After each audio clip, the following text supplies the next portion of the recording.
Don't hurt me.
And it freaks me out. Oh, it's stone gas, man.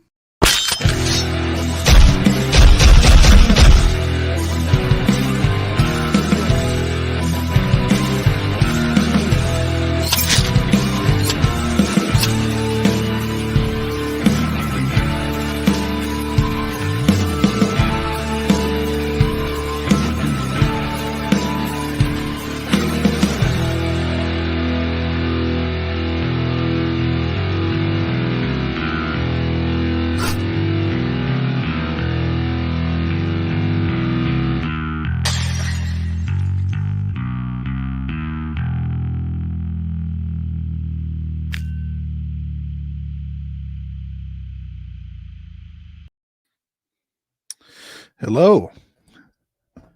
We are live with episode number 15 of Region Free. How is everyone tonight? Am I coming through loud and clear? Let me know. Let's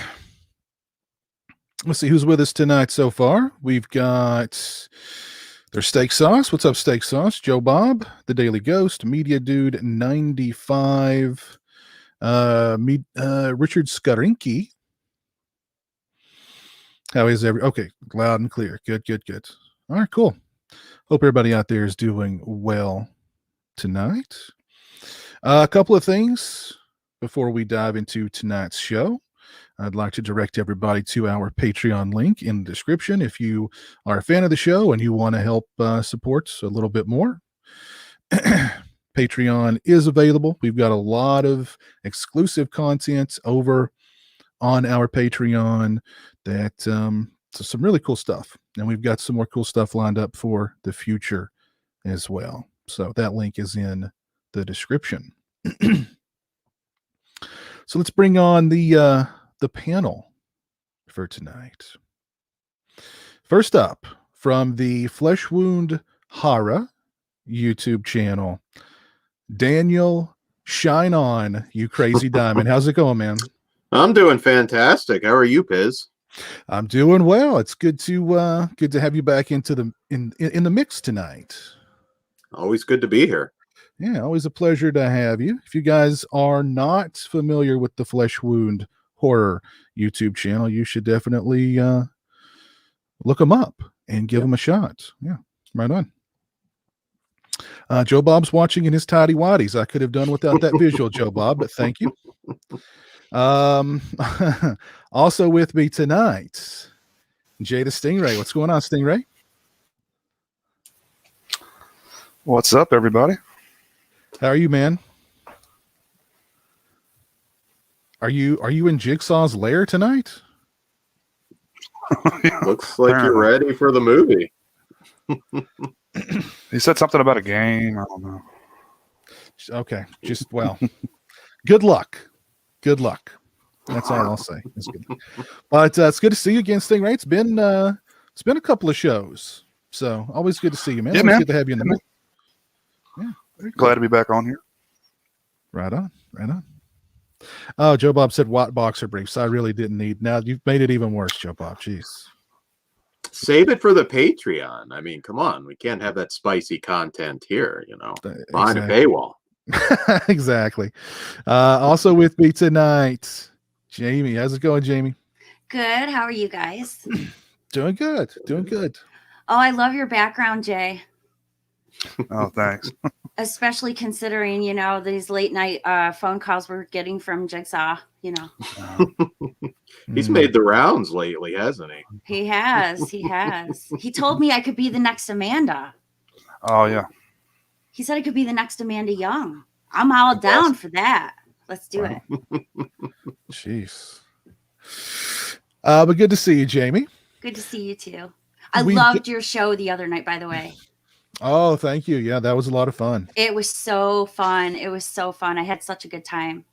So thanks for bringing all those people together, because that was incredible.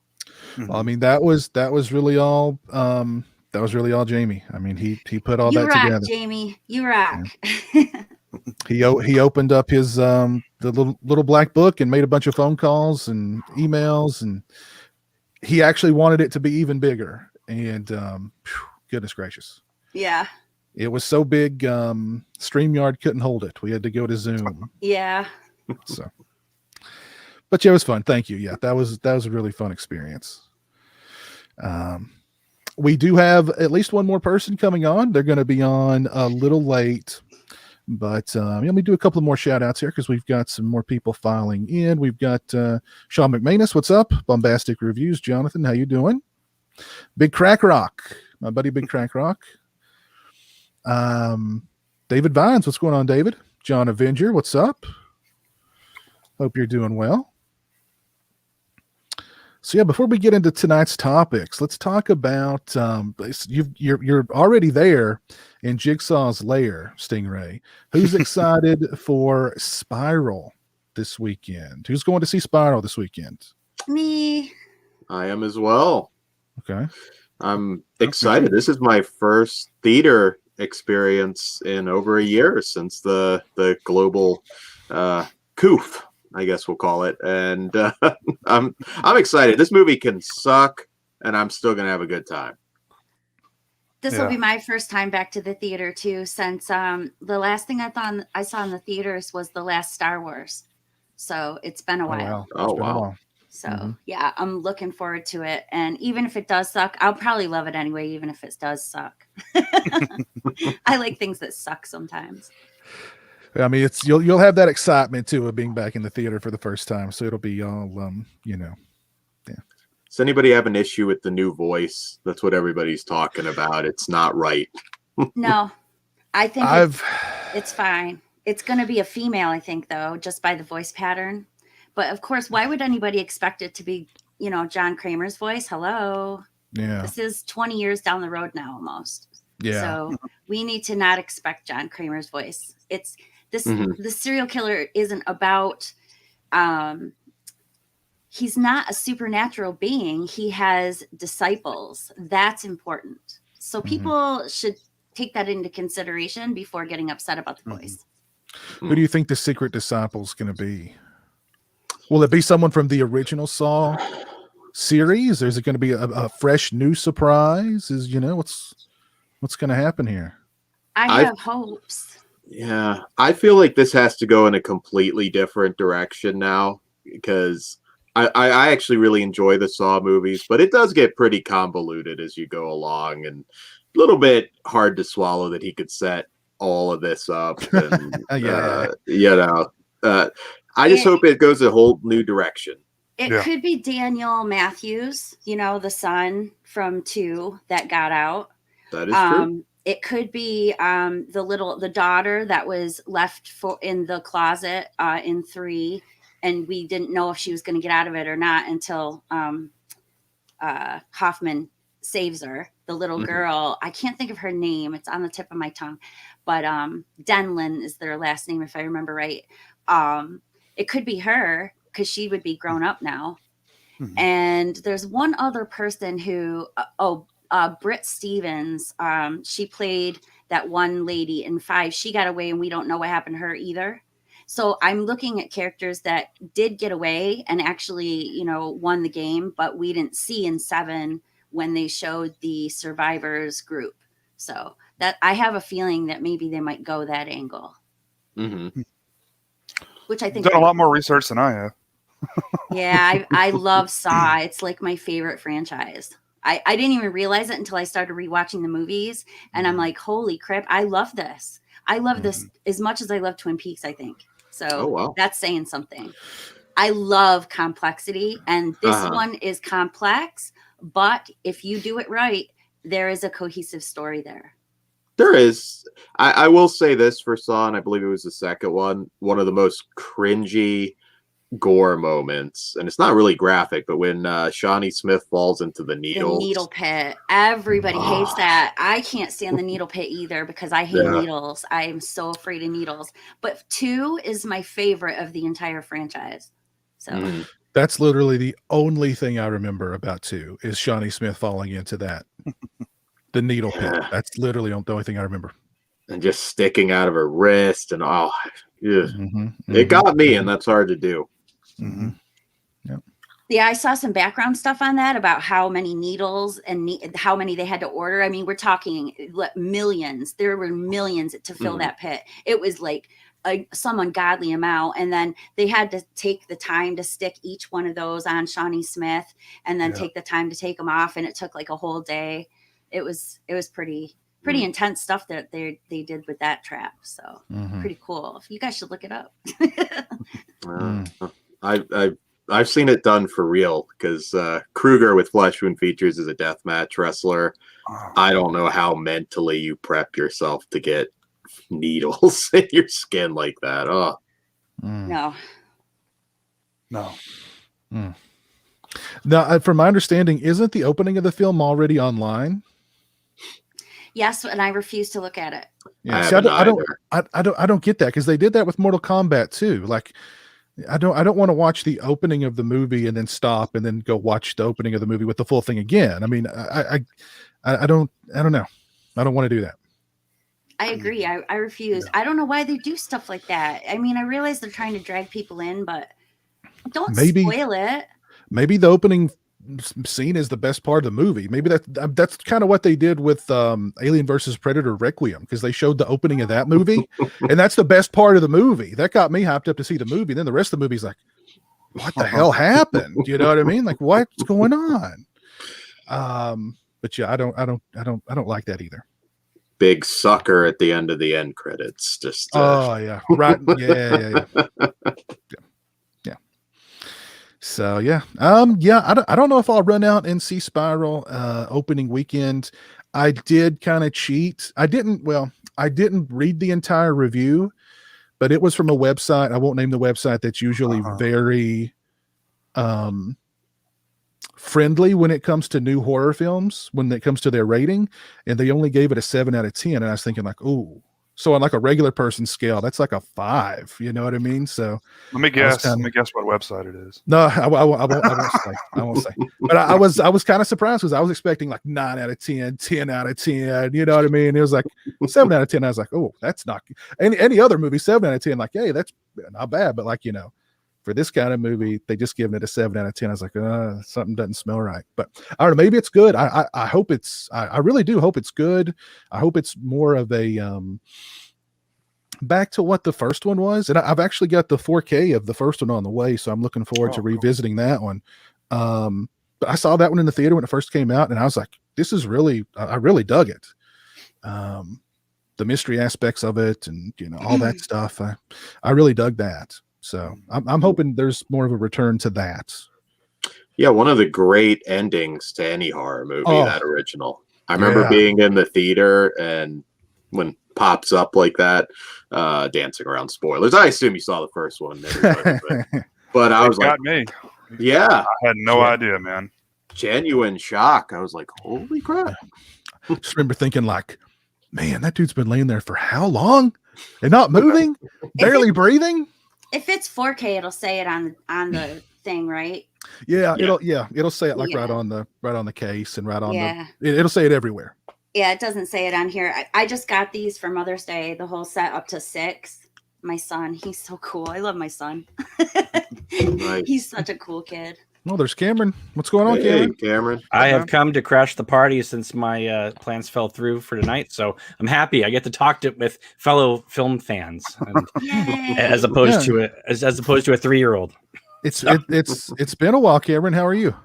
I'm doing great. I hear all this Saw talk. I have to join in because Saw is one of those series where I hadn't seen any of them when Part 4 came out.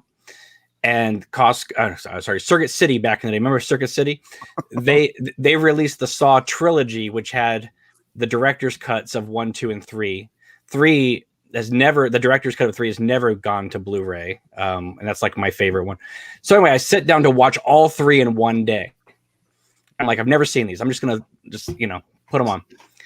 And I was expecting an okay first movie and 2 bad sequels, and I got basically like the Star Wars trilogy of horror films.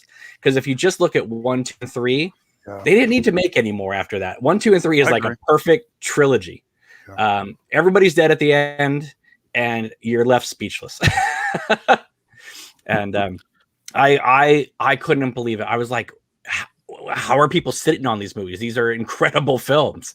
And then 4, 5, 6, and 7 came out, and then 8, which I've never seen. I've never seen Jigsaw, so the last one. I don't remember what the last one was I saw. I don't remember if it was 5 or 6. So I don't remember which one is the last one I saw.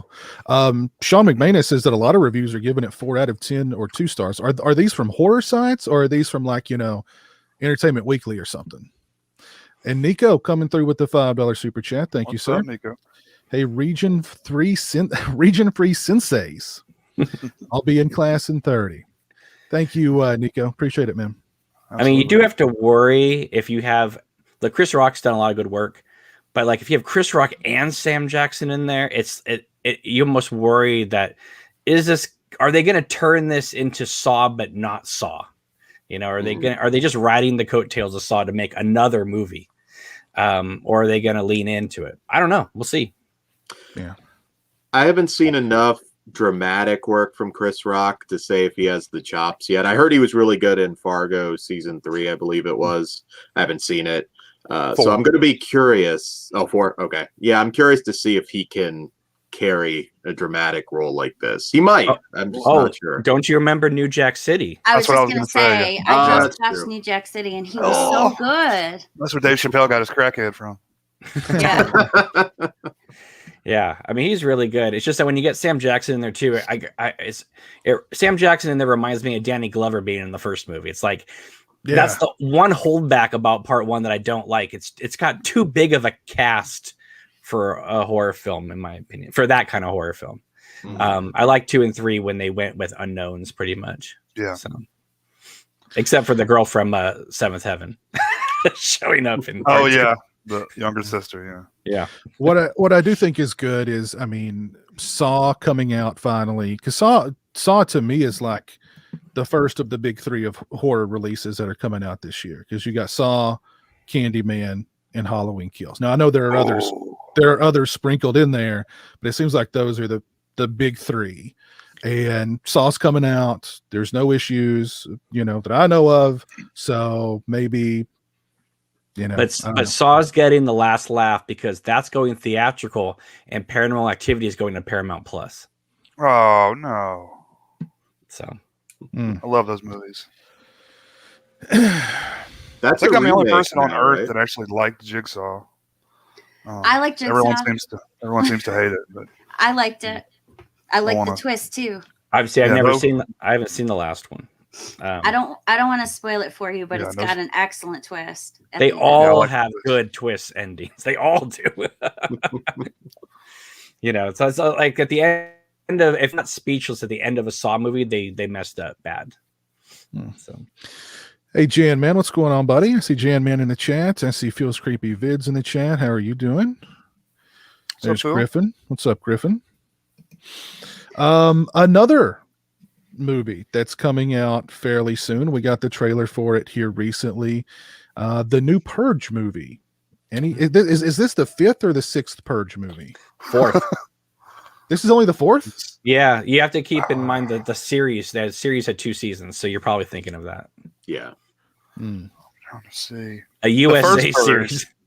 Was the first Purge the last movie, the last film? They do one after that. Or no, so it is the 5th one then if it's the first Purge, because there was like Election Day or whatever was the third one, and then they did the first Purge. I remember when the first one came out, people were like, "What a great concept," and they didn't do anything with it. And then it was like part 2 came out, and they were like, "Oh, now this is the perfect Purge movie." Purge 2 apparently is like the best of all of them. Anarchy, I think it's called. I liked the Purge 2 and the Purge 3. Mm-hmm. I remember liking both of those. Yeah, I like them all, honestly. I've never disliked the Purge movie. They always leave me a little bit wanting, though, because the premise is so good. Like, I just feel like, man, you could have done just a little bit better with it. The first one's fine, but it's just, standard home invasion. Yeah. What's up, Monty?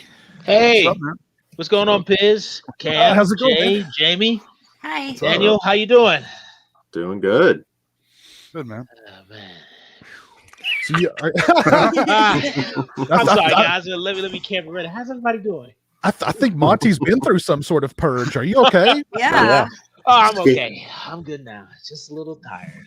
Escaped one of Jigsaw's traps, it seems. And that's exactly what happened. A little jacked up here. Well, How's everybody doing tonight? Good. Pretty good, man. Pretty good. Good to see you. Yeah, good to see you all. The real horror release though coming out this year though is the 4K release of Willy Wonka and the Chocolate Factory. I mean that's There you go. to see that tunnel scene in 4K is going to be amazing. Really? I'm going to get that for sure. Yeah, I love that movie. Yep, I heard about Are you excited for Spiral this weekend, Monty, or the upcoming new Purge film? I'm actually pumped for Spiral. To see Chris Rock added to this, I'm very curious what kind of creative energy he's going to add to his performance. I know there's a lot of nods I heard to like New Jack City and some other films that he's made, and to see Samuel Jackson pop up in this thing is like really crazy. I really hope they bring something different to it. I actually didn't think Jigsaw was that bad. I actually like that stuff. Yeah. I hope Sam Jackson has a purple phone. What? Is that an Unbreakable reference? I hope Sam Jackson goes. I'm tired of all these mother effing traps in my mother effing house. Right. I'm hoping they have him saying, "This is some effed up, repugnant." You know what? Because how many? He says it in every movie, right? What's the over under on the number of F words that comes out of Samuel L. Jackson's mouth in Spiral? I think it's going to be under. I think they're gonna restrain him, or they're going to do a Deep Blue Sea and they're going to kill him off in the first 20 minutes of the movie. I didn't think about that. That's a good possibility. Yeah. Let's bring Sam Jackson in and as a surprise, just off him. Like, wouldn't it be cool if he had the most bizarre and brutal and gory death in the whole series? Like, they just right out the gate, just like I will wager money. Draw and quarter him. I will wager money that Sam Jackson does not walk out of that film alive. No, I doubt it. No, they can't. They can't. They got to kill him. You don't bring Sam Jackson. You don't bring him into the movie and let him be the hero or like the mentor guy. He's got to die, man. You really got to split. You got to do something bad to him. I saw him in a trap. So he's definitely going to be in a trap. I think honestly, he's going to survive the trap horribly. And then he's still going to get offed out at the end. By the end of the movie. Ooh, like he escapes the trap, but it takes off both his legs and one of his arms, and then he gets an even more brutal end after that. This movie's writing itself. What a great callback if they have him killed by snakes somehow. Oh, that's what I want to see. Ooh, I like that. And is that too in-jokey? I mean, Darren Lynn Bousman is coming back after directing three Saw films. So he's got something to prove with this one. For him to come back after doing Repo the Genetic Opera and a bunch of other things, he's got something to prove. So now, Sam Jackson can't be the killer, though. They can't make him the killer. They can't. But will they suffer like I've talked about this before. You bring in a known actor and you basically give them nothing to do for most of the movie. They're like a total afterthought, but they're a known actor. You know they're popping up at the end. It's some kind of surprise. So we'll see if Sam Jackson's just there in the background, like, you know, ordering a pizza or, you know, something like that. You're like, okay, he's Jigsaw. If they're bringing Darren Lynn Bousman back to direct it, he directed 2, 3, and 4. I have a feeling that at some point they're gonna pull this back to the original series, and Sam Jackson is going to be connected to Amanda in some way. We may get a Sam Jackson, Shawnee Smith scene together. They got to do something with Shawnee Smith, right? Yeah. I think I'm getting undertones of Carrie Eloise in the final chapter, Saw 3D or whatever that was. I'm kind of feeling that because remember Carrie Eloise just popped up. It was just kind of like basically a glorified cameo. Well, they had to because they had been teasing his return for 6 films. They had to bring him back. He was good in that too, I thought. Hey, what if the Gimp pops up from Pulp Fiction? And he just takes Samuel Jackson. I'm thinking, what if the Gimp pops up there or Zed? I'd be like, now that's a hell of a cameo. Ooh, Zed, Peter Green. Peter Green is the new Jigsaw. Oh, that'd be fantastic. I like that. Do we get a Donnie Wahlberg cameo? No, let's not go there. His head got smashed, didn't he? And his head is smashed by 2 blocks of ice. Man. Yes, but you underestimate. Saw is about flashbacks and flash forwards, and I mean, True. So we could get a flash. I think there's going to be a flashback with Amanda and Sam Jackson. I have a feeling. We've done a lot of speculating tonight with the new Spiral film. We'll have to see what happens this weekend. I don't know. Do you like the idea that they pulled it out and called it Spiral from the Book of Saw? Do you like that title? Yeah, that kind of idea. I do like the fact that they're separating it from Saw, but it's still kind of a part of Saw. But I think they're saying, like, you know, all those sequels, this is something new. You're not going to be walking into Saw 7 or 8 or whatever it's up to now. This is its own thing. It's just kind of, you know. And this is what they should bleed over. And this is what they should have done with Ghostbusters 2016, which is don't rewrite it, don't pretend this is a remake, just have it take place in the world and do something else. Right. I like too that Chris Rock looks a little bit more kind of gritty in this. You know, they got him with the sunglasses on, and he's kind of got the mean mug serious face. I'm like, okay, let me see where this goes. He's got to, because everybody sees Chris Rock and they just think funny guy. You know, they think, you know. Yeah, but you know, what is going on because Chris Rock is in Saw, Danny McBride is writing Halloween films. Right? There's this idea that all these comedians are going into horror, and what does Chris Rock have to prove at this point? He led Fargo season 4. He's in all these comedy films, in all these HBO comedy specials. Why do a Saw film now? It has to be because he believes in it. It has to be because they couldn't offer him money to just be like, "Oh, come be in a Saw." I just don't see. I think that he believes in this film. He brought it to them, didn't he? Yeah. That's what I heard. I think that's good. I'm far more excited for Spiral than I am another Saw movie, to be honest. So, we'll see. I just want to go to the movies, man. All right. I want some popcorn. Get me a big, Coke Zero. I'll be good to go, man. Mm-hmm. I don't know about you guys, but it's only in my town for 5 days, and then it's gone. How do they know that? How do I know? No, how do they know that? Because theaters they usually have to commit to at least a 2-week. Because the only way I know about it is because it's listed, as being on for 5 days, and then the next week it's gone, and there's different movies. So I don't know.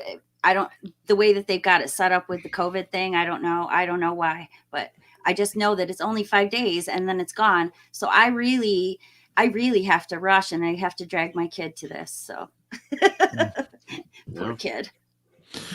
Well, let's move into some topics here. And Jay, you've got a good topic this week. Let's open things up with you. I do. I know we've got a lot of wrestling fans out there that watch the show. If you're not, bear with me. I'll try to keep this brief. But I've been watching a lot of wrestling documentaries lately. There's been a lot of new ones to come out. And I just thought it'd be, maybe a fun, quick discussion over some of the new ones that have come out recently. They're A&E has a series going. You can watch those on their website. And Vice has started season 3 of Dark Side of the Ring. And you can watch those on Vice's YouTube channel, the new ones. But the first big one was the Brian Pillman, episode 1 and 2 of season 3. I just finished that. I think it came out maybe Sunday, and that was a lot of fun. Really, really sad. I wasn't really too familiar with him as a wrestler because it's weird. I've got a lot of nostalgia love for wrestling. I don't really follow it anymore now, but I just love watching that old stuff. Like when I was a kid, and a lot of the old matches and stuff. They're a lot of fun. But yeah, the Brian Pillman was really good, really sad. He died of. Everyone speculated it was a drug overdose, but it was some sort of a heart attack. I think he had some genetic, a predisposition to a heart attack, and they showed his 3 kids and what they're doing now, and they had a pretty tough life after he died. But yeah, really good, heartwarming. I know USA used to play would play wrestling back in the day, but when I was a kid.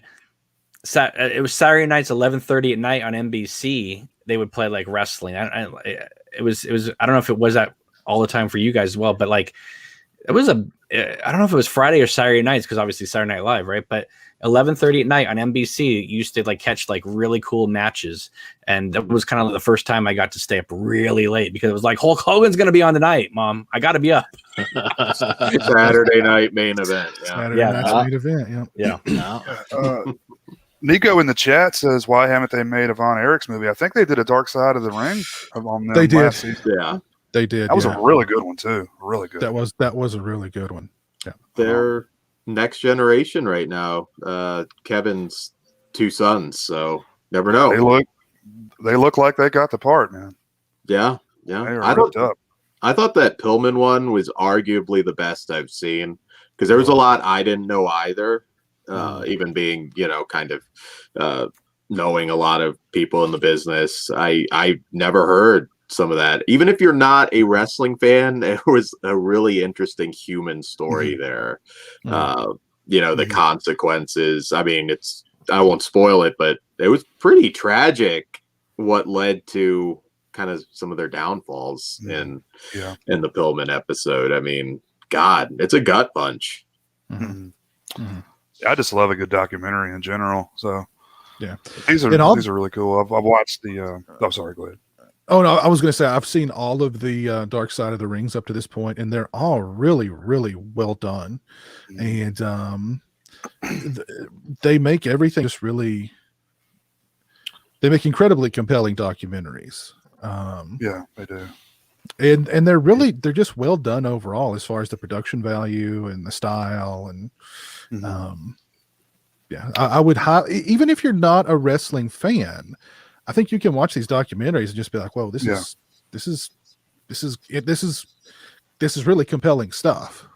Yeah. Well, a good film is a good film. I mean, I know people who aren't even basketball fans, and they sat through 10 hours of that Michael Jordan documentary on Netflix. Yeah. What was matter of fact, I thought it was funny when I saw your topic, Jay, because I literally just been watching those on my breaks at work. Oh, and the one I watched, and of course the horrible one, the Owen Hart one. That's just terrible. That's horrible. But the other one was what was that one about, guys and ladies? Where they did the brawling, the boxing. Brawl was for all. horrible. Yeah, Brawl for all. I saw that one too. That was horrible. And like when you really think about it, like these are a bunch of people who can't box, and they're just pummeling each other. They're just getting haymakers in the head, man. All and it's day. like when you think about like boxers have to have skills, so they can damage you with skills. They know what to do. But if you just get a bunch of dudes out there who are bodybuilders, wrestlers, whatever, and they're just throwing punches, the damage that was done I thought it was sad. Yeah, everybody in the thing got injured. It's like everybody. Well, and it didn't go how they really wanted it to go because Bart Gunn came in there and just beat the hell out of people. How dumb were they that they thought that they could book real fights? Well, they thought Godfather would win because he did have some boxing background, but And it all happened just because JBL was such a jerk backstage and was making comments about how he could beat up anybody in the locker room. Didn't end up being the case, unfortunately. Oh my God, when he gets knocked out twice, and like the last time when he gets knocked out for good, his body's like convulsing. That's like, disturbing.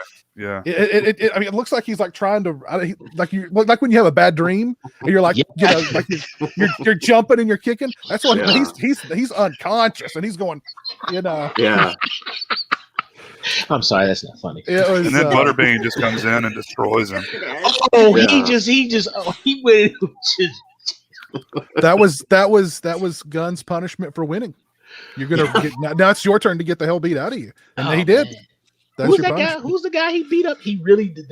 Who was the one guy who he really beat up? Who they thought was gonna rough up the? What was his name? Godfather. Well, Dr. Death too. They had big plans for Dr. Death. Yeah. He beat.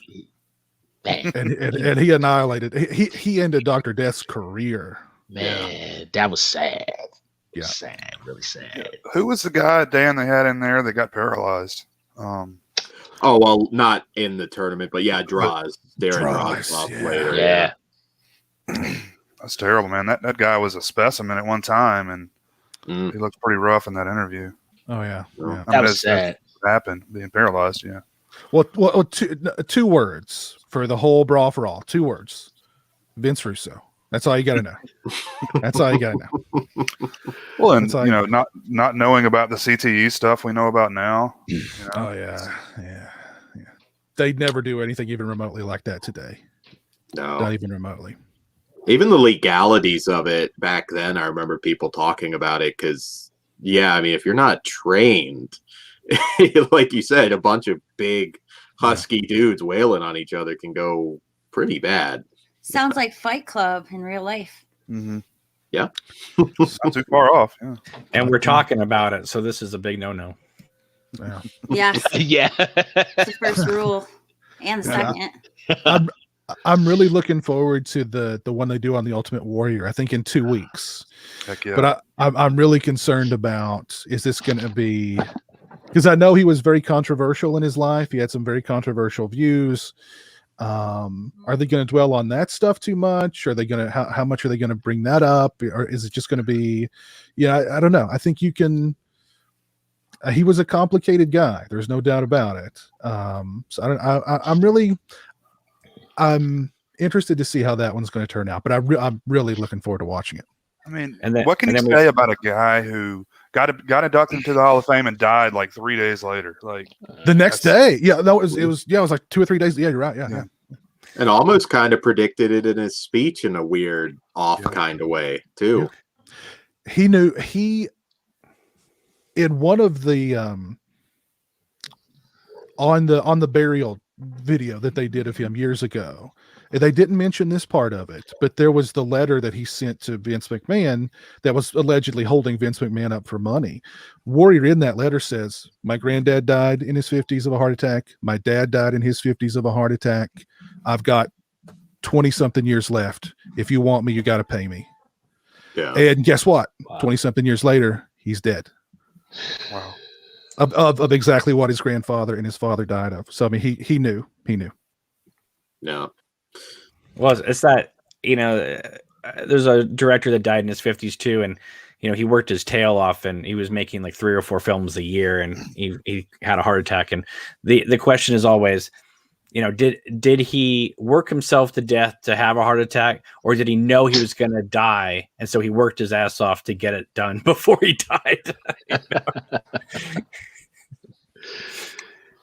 I see we got Garrett in the chat. He's a big wrestling fan. Born to be Rad, aka Garrett. He's in the chat. He's a big wrestling fan stuff. I'm sure he's watching these documentaries too. His conversations with CK are pretty awesome when they go through like a whole collection of movies. So I enjoy them. Yeah. I can tell you guys, keep an eye out for the XPW episode. I'm not sure exactly when that's going to air, but the Todd and I with Flesh Wound have some roots going back there. So does Pugs. And that story is amazing. You don't have to care. You could care less about wrestling and the story behind that company, the national trial to the ties to the adult film industry. It is just one hell of a story. So keep an eye out for that one. I remember back in the day when that Beyond the Mat came out. Oh, And then it was Beyond the Mat, the unrated director's cut. It's like, oh Mick my Foley goodness. or Mick Foley. How much God, what was his name? I can't remember his name. The little weaselly guy with the beard and he was the manager. Jimmy the Heart. It was not Jimmy Hart. Mouth of the South, Jimmy Hart. Yeah. Yeah. Oh my Lord. Yeah. Monty, you've got a fan out in the chats. Ms. Leslie Jackson Roston says hi, Monty. Oh, that would be my sister. Hey, Oh, sis. How are you? Hey, how's it going? That would be my sister. Hi, Hey, Monty, Leslie. sister. How are Hello, you? Nick. Thank you for And, Thank you for tuning in. Very cool. absolutely. And I'll go ahead and wrap this up. Real quick. Another one I watched on A&E is the Booker T documentary, and I learned a ton about him. I didn't really know a lot about him. I wasn't really watching wrestling when he was, big as a solo, but just really, really great doc. That's a super down to earth guy. Had a real rough childhood, lost his mom at an early age, and was in and out of prison, and really just turned all that around, and really a great story. Yeah, he's got an interesting story, that's for sure. Wait a minute. Sorry. Sucker. Monty has another fan in the chat. Me, says Nico. Thank you. That is so sweet. A lot of love for Monty tonight. Thank you. I But need it. I can't really stress. I can't really stress it enough. If you're Monty's awesome. We all know that already. That's a given. I tried. But even if you're not a wrestling fan, I think that these behind the ring or dark side of the ring documentaries, you'll still find incredibly compelling. So I think we've all been like that. We've all been on Netflix and started some random thing that we didn't think we have any interest in, and by the end of it, we're like, that was exciting. That was incredible. Yeah. Yeah, I watched the Tiger Woods doc twice, and I don't like golf. I don't like Tiger Woods. I can't stand him. I'm not black. I'm Taiwanesian. that reminds me of the Chappelle show. What was the ethnic what was that? Players ball? No, it was Or the ethnic draft where the Asian community officially brought in Tiger Woods. Like they drafted him to be an official Asian. Oh, Tiger. I get that stuff you just could not get away with today, but that was a hilarious episode. Like the Wu-Tang Clan got like drafted by like the Asians too. Yeah. It's like because they love kung fu movies and they're always like kung fu in their draft. So that's funny. It's funny. Yeah, that's it. The racial draft. That's what it was called. That's right. Yeah. Funny stuff. Yeah, great topic, Stingray. Great topic. Let's move on here. Dan, what do you got for us this week, man? Well, I've got a couple weird little oddities for you guys, and they're two Indonesian films, one of which is the best Terminator knockoff you've never seen. But before I get into that, so Indonesian exploitation and horror cinema first began to hit our shores in the late 70s into the 1980s, after a quota was put in place in 1977 that said for every homegrown film a studio made, they would receive a license for 5 imports in sought-after markets like Hollywood, China, and Australia.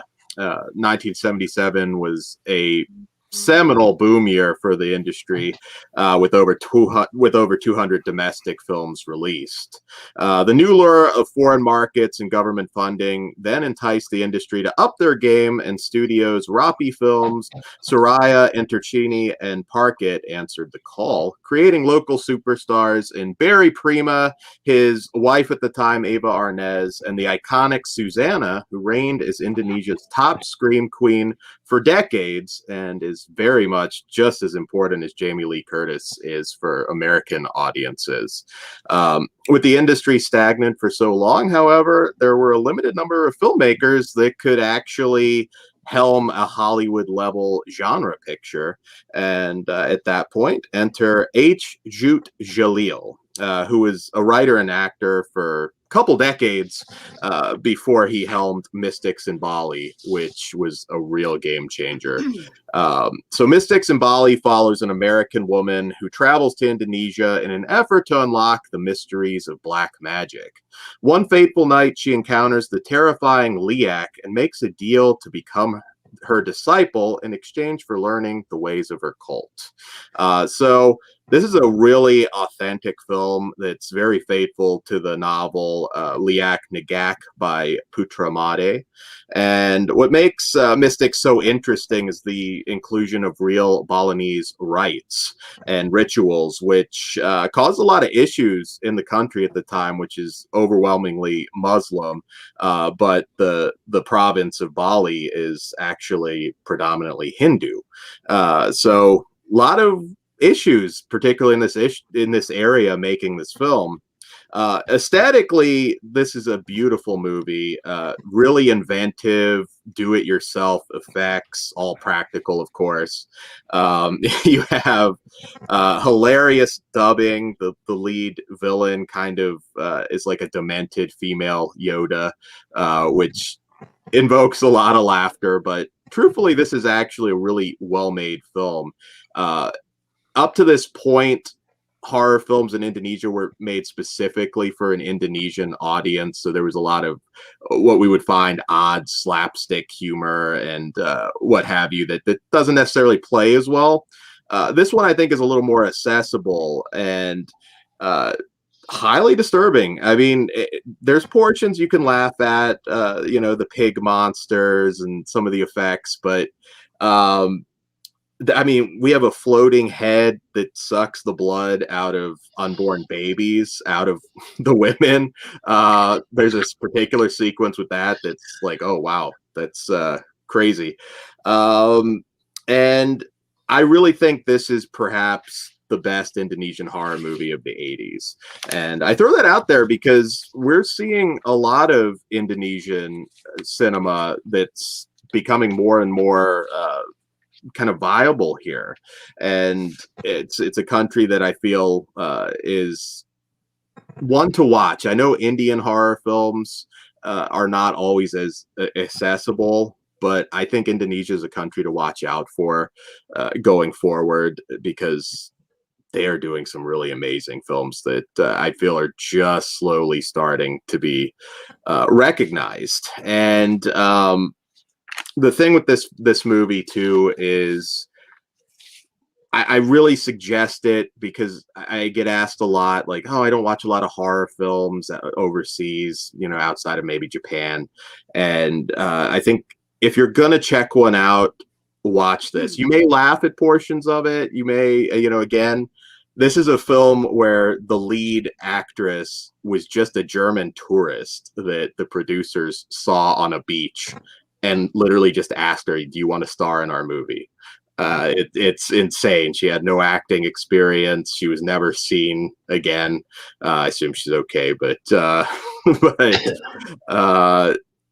really love this film. The one I want to talk about, though, more so, because I think everybody loves a good Terminator knockoff. And this is the Terminator knockoff to end all Terminator knockoffs. And that is from the same director, 1988 film, Lady Terminator. So this one opens in 1889, where the evil and sexually ravenous Queen of the South Sea gets her jollies by castrating her male lovers with the eel creature who resides in her vagina. That's right. I picked a classy one tonight. Wow. When they after they fail to please her, of course, that's the penalty you pay. Until Man. So this is like teeth. kind of like teeth, but I would even say better than teeth. Until one fateful day, a local stud managed to pleasure her long enough to pull out the eel and turn it into a magical dagger, vanquishing her back to the sea. But not before she vows revenge on his great-granddaughter in 100 years. So at this point, this film jumps to present-day 1989, where Tanaya, a sexy anthropologist, naturally ignores the wise and mysterious old Asian man who tells her not to read from the ancient book. Of course, she ignores that. And she ends up becoming possessed by the queen. And for some unexplained reason, she comes back as a leather-clad cyborg. Not really explained. She's just a cyborg now, who mows down a motley crew of unfortunate locals in her quest to kill the pop singer descendant of her enemy. So this is a Terminator knockoff. Yes, it has the setup of a very different film. There wasn't any eel vaginal creatures in Terminator, but once we unfortunately. But once we get into it, this is a truly bonkers action film with the supernatural twist. There are scenes lifted directly from Terminator. It's so shameless. At one point, they even reference Arnold Schwarzenegger. Come with me if you want to live. The opening scene is copied. This was just like H. Ju Jaleel just said, screw it, I'm just gonna lift these scenes. It is also 80s mall culture on display in this. There are endless shootouts and chases. Big Crack Rock, you'll love it. It is any Grindhouse cult movie fan simply must see this movie. It also has the greatest ever one-off performance from a man named Adam Stardust, who plays Snake, a mullet-sporting, one-liner dropping commando who nearly steals the show in less than 10 minutes. It makes up its rules as it goes along. It is a wild and absolutely entertaining film. And there's a lot that went on behind the scenes in this, some pretty horrible things. Barbara Constantinople, who was an Australian penthouse pet who starred in the film as Lady Terminator, she nearly died in a boat accident. There was an actual extra, or actually crew member, who died on set when his head was run over and splattered right in front of her by a loading truck. Wow. Talk about cursed films. This had all sorts of horrible, crazy things happen. I don't know what the scene is like right now in Indonesia. I would imagine a little bit better, but not very kind to their stunt people. This movie's hilarious because for some reason, and I'm assuming it was on purpose, there was a lot of guys that get shot in the junk, a lot of bloody squirt to the junk, and there's so many drinking games you can play from this. Invite your friends over. I watched it again on a virtual sort of Zoom thing that I do with some friends, and everyone loved it. And these are more serious film fans, but it was a hit with everybody. So check this one out. Mystics in Bali is great. Lady Terminator, if you love just cheesy 80s action films, you simply must see it. Listen, you had me at vagina eel. When you, as soon as you said that, it went into my cart on Amazon and it was instantly purchased. So it sounds incredible. It is. I hope it gets a Blu-ray. I know it's still DVD only, but Mondo Macabre put it out. Check it out. I'm actually surprised you found it in print. That's awesome. It's hold on, it's on Amazon. Let me get the link for everybody if anybody's interested. This is the direct link to it on Amazon. It's the Mondo Macabre DVD. Oh, nice. It's only $15. Oh, well, yes, you won't be disappointed. And I promise the next time I'm on, it'll be a Cassavetes film. I'll be really classy. No more vagina eels for me. Who Why? cares about It's funny. Cassavetes? I think it's funny. I like it. I am very much looking forward to watching it.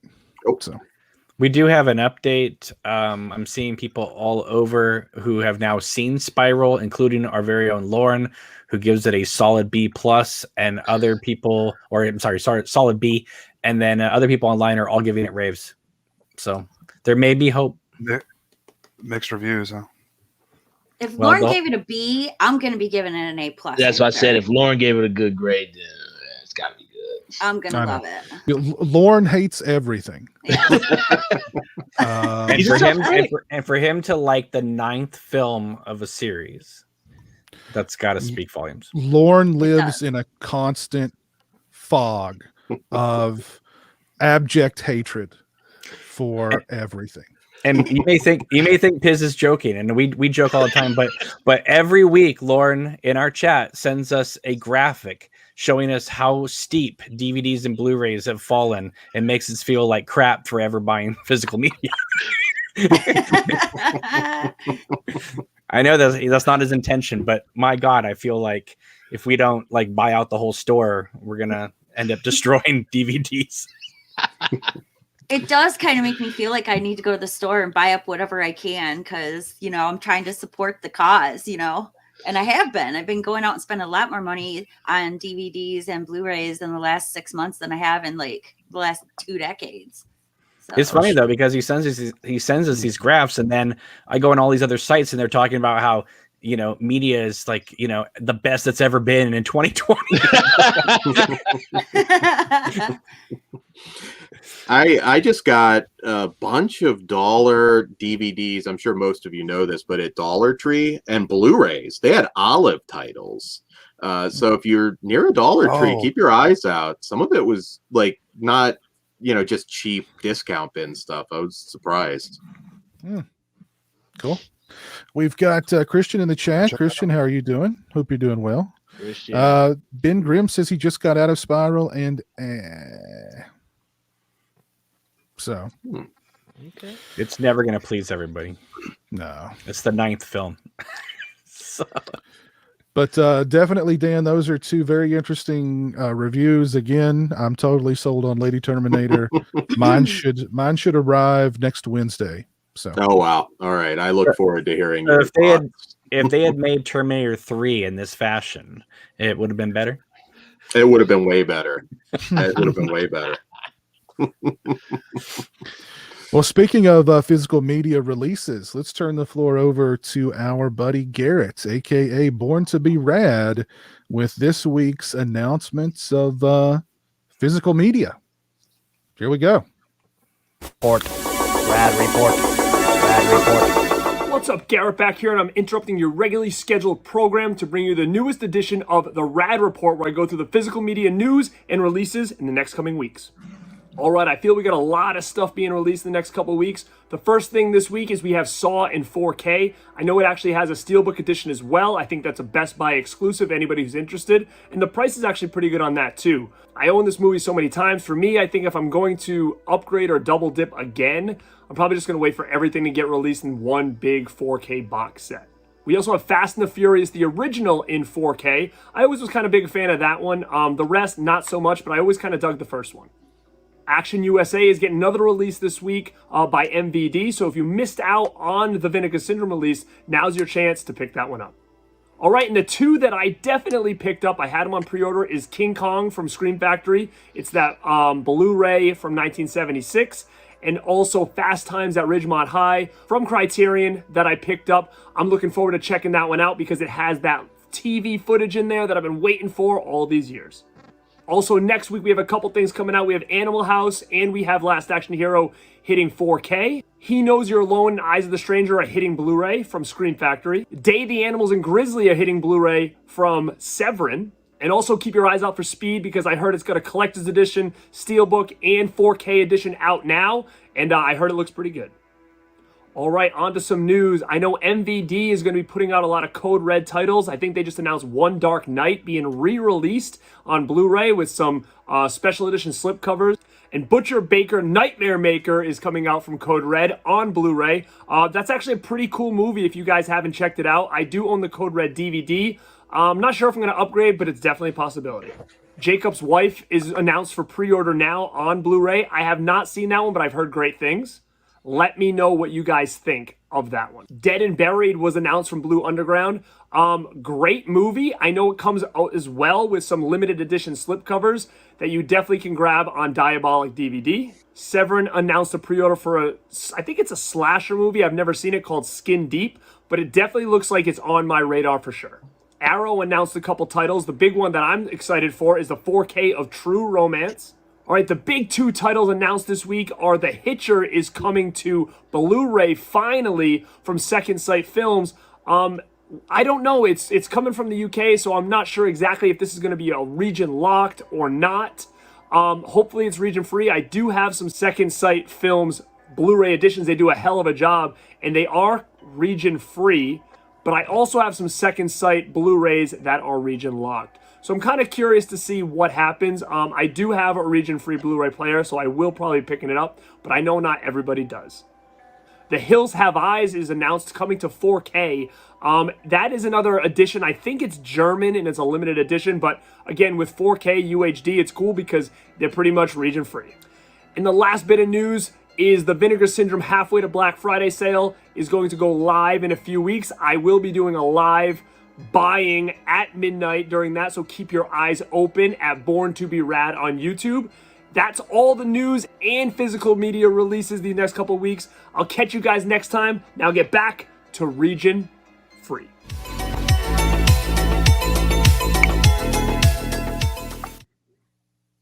All right. Thank you, Garrett. Always a pleasure. Thank you, sir. If you guys are not subscribed to the Born to Be Rad YouTube channel, you should definitely do that. Garrett's in the chat. Garrett, why don't you drop a link to your channel in the chat so everybody can go over and check you out, man. Heads up, the Fast and Furious 1 through 8 4K box set is only $50. So if you don't mind paying $30 more or $25 more in some stores, you can get the whole series on 4K. I can also throw out there Jacob's Wife was really good. If you're a Barbara Crampton fan, it's worthwhile. Yeah, I finished it. Barbara Crampton's very good in that movie. And Best Buy is currently carrying the Scream Factory King Kong. They have like 10 copies in the store. Nice. Cool. Anybody pre-ordered any of the stuff that Garrett mentioned? I've got the True Romance 4K pre-ordered. I've got Fast Times. Don't have Fast Times. I've got He Knows You're Alone and Eyes of a Stranger pre-ordered. Those are coming in next week. What are those cases that people were posting pictures of? Are they like, they're saying that the Scream Factory is changing up all their cases? Those look like eco cases. Okay. Yeah, those look like eco cases. So switch them out.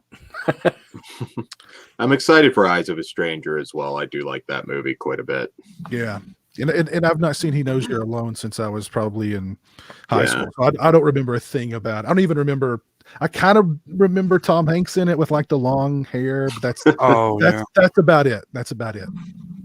I know there's the killing at the theater at the beginning, but it's just very vague memories.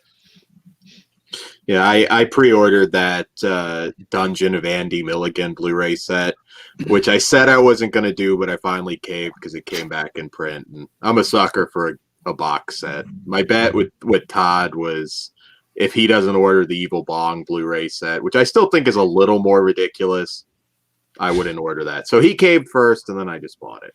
The stash box? Yeah, he got the stash box. Yes. And that Hitcher release, the one that came out year before last, the media book, that one was region free. So I mean, I don't know. Maybe this one from 101 Films could be region free too. I don't know. I know they were having some issues locating like an original for that one. That's why they didn't do a 4K of it. But that movie's so long overdue. I mean, that media book release was good. You know what I mean? But I mean, like it needs like a really good Blu-ray release with an awesome new transfer, new commentaries, new everything. And 101 Films does an excellent job with all of their releases, so I'm sure they'll do an excellent job with this one too. It's just kind of, it's put a lot of, Do you doubt in think people's mind that it'll be region locked though? So, do you think that the some of the some of the history having to do with Eric Red has played a factor in that movie not coming out? I don't. I mean, I really don't think so. I don't. Is that? Do most people even know about that? That's but it doesn't take long for Twitter to get a hold of it. I mean, it doesn't. But I don't know. That's such a weird. Oh, there's Susan in the chat. Horror gal. How you doing, Susan? Hi, Susan. Hi, Susan. Hello. So yeah, I don't know. Because I mean, think about it. What was the last U.S. release for that movie? It was the old flipper HBO. case DVD. Oh wow! That thing's 20 years old. That non-anamorphic, horrible HBO flipper. Pan and scan. But the German Blu-ray is where it's at. I mean, it's it's got the extras and things like that, and it is region free, so pick it up. So I don't know. I think 101 Films I know they'll do a really nice edition for it. I just hope it is region free for everybody who's not gone region free. But really, I mean, go region free. You will not regret it. I promise you. You won't regret it. And Arrow has like 10,000 copies versions of True Romance coming out. So they do. They've got a ton of yeah. I'm definitely gonna get me one of those, and I'm gonna get the Fast Times at Ridgemont High for sure. Well, June is the Criterion sale, so it'll be $20. And I'll have all my birthday money. But I like how these studios, they did that with King Kong as well, where they're putting the TV cut out there as well as the theatrical cut, because those are completely different movies. Yeah. I mean, Fast Times cuts out a lot of stuff, but they added 15 more minutes of scenes, from the TV. It's really funny. That stuff should have been in the movie to begin with. So, I mean, Yeah. yeah. I imagine they frowned on abortion on network television. no, that's in the film. It's all the nudity that they cut out. Yeah, it's the best part. Well, Mike, if you get the 4K True Romance, it's region free. The 4K, if you get the yes, 4K, yes. it will be region free. Not the Blu-ray extras. Not the Blu-ray extras, but the 4K will be region free. Mm-hmm. But yeah, there's like a steelbook, there's a 4K, there's like two different Blu-rays. I mean, I love True Romance, so it's good to see that it's getting that kind of love.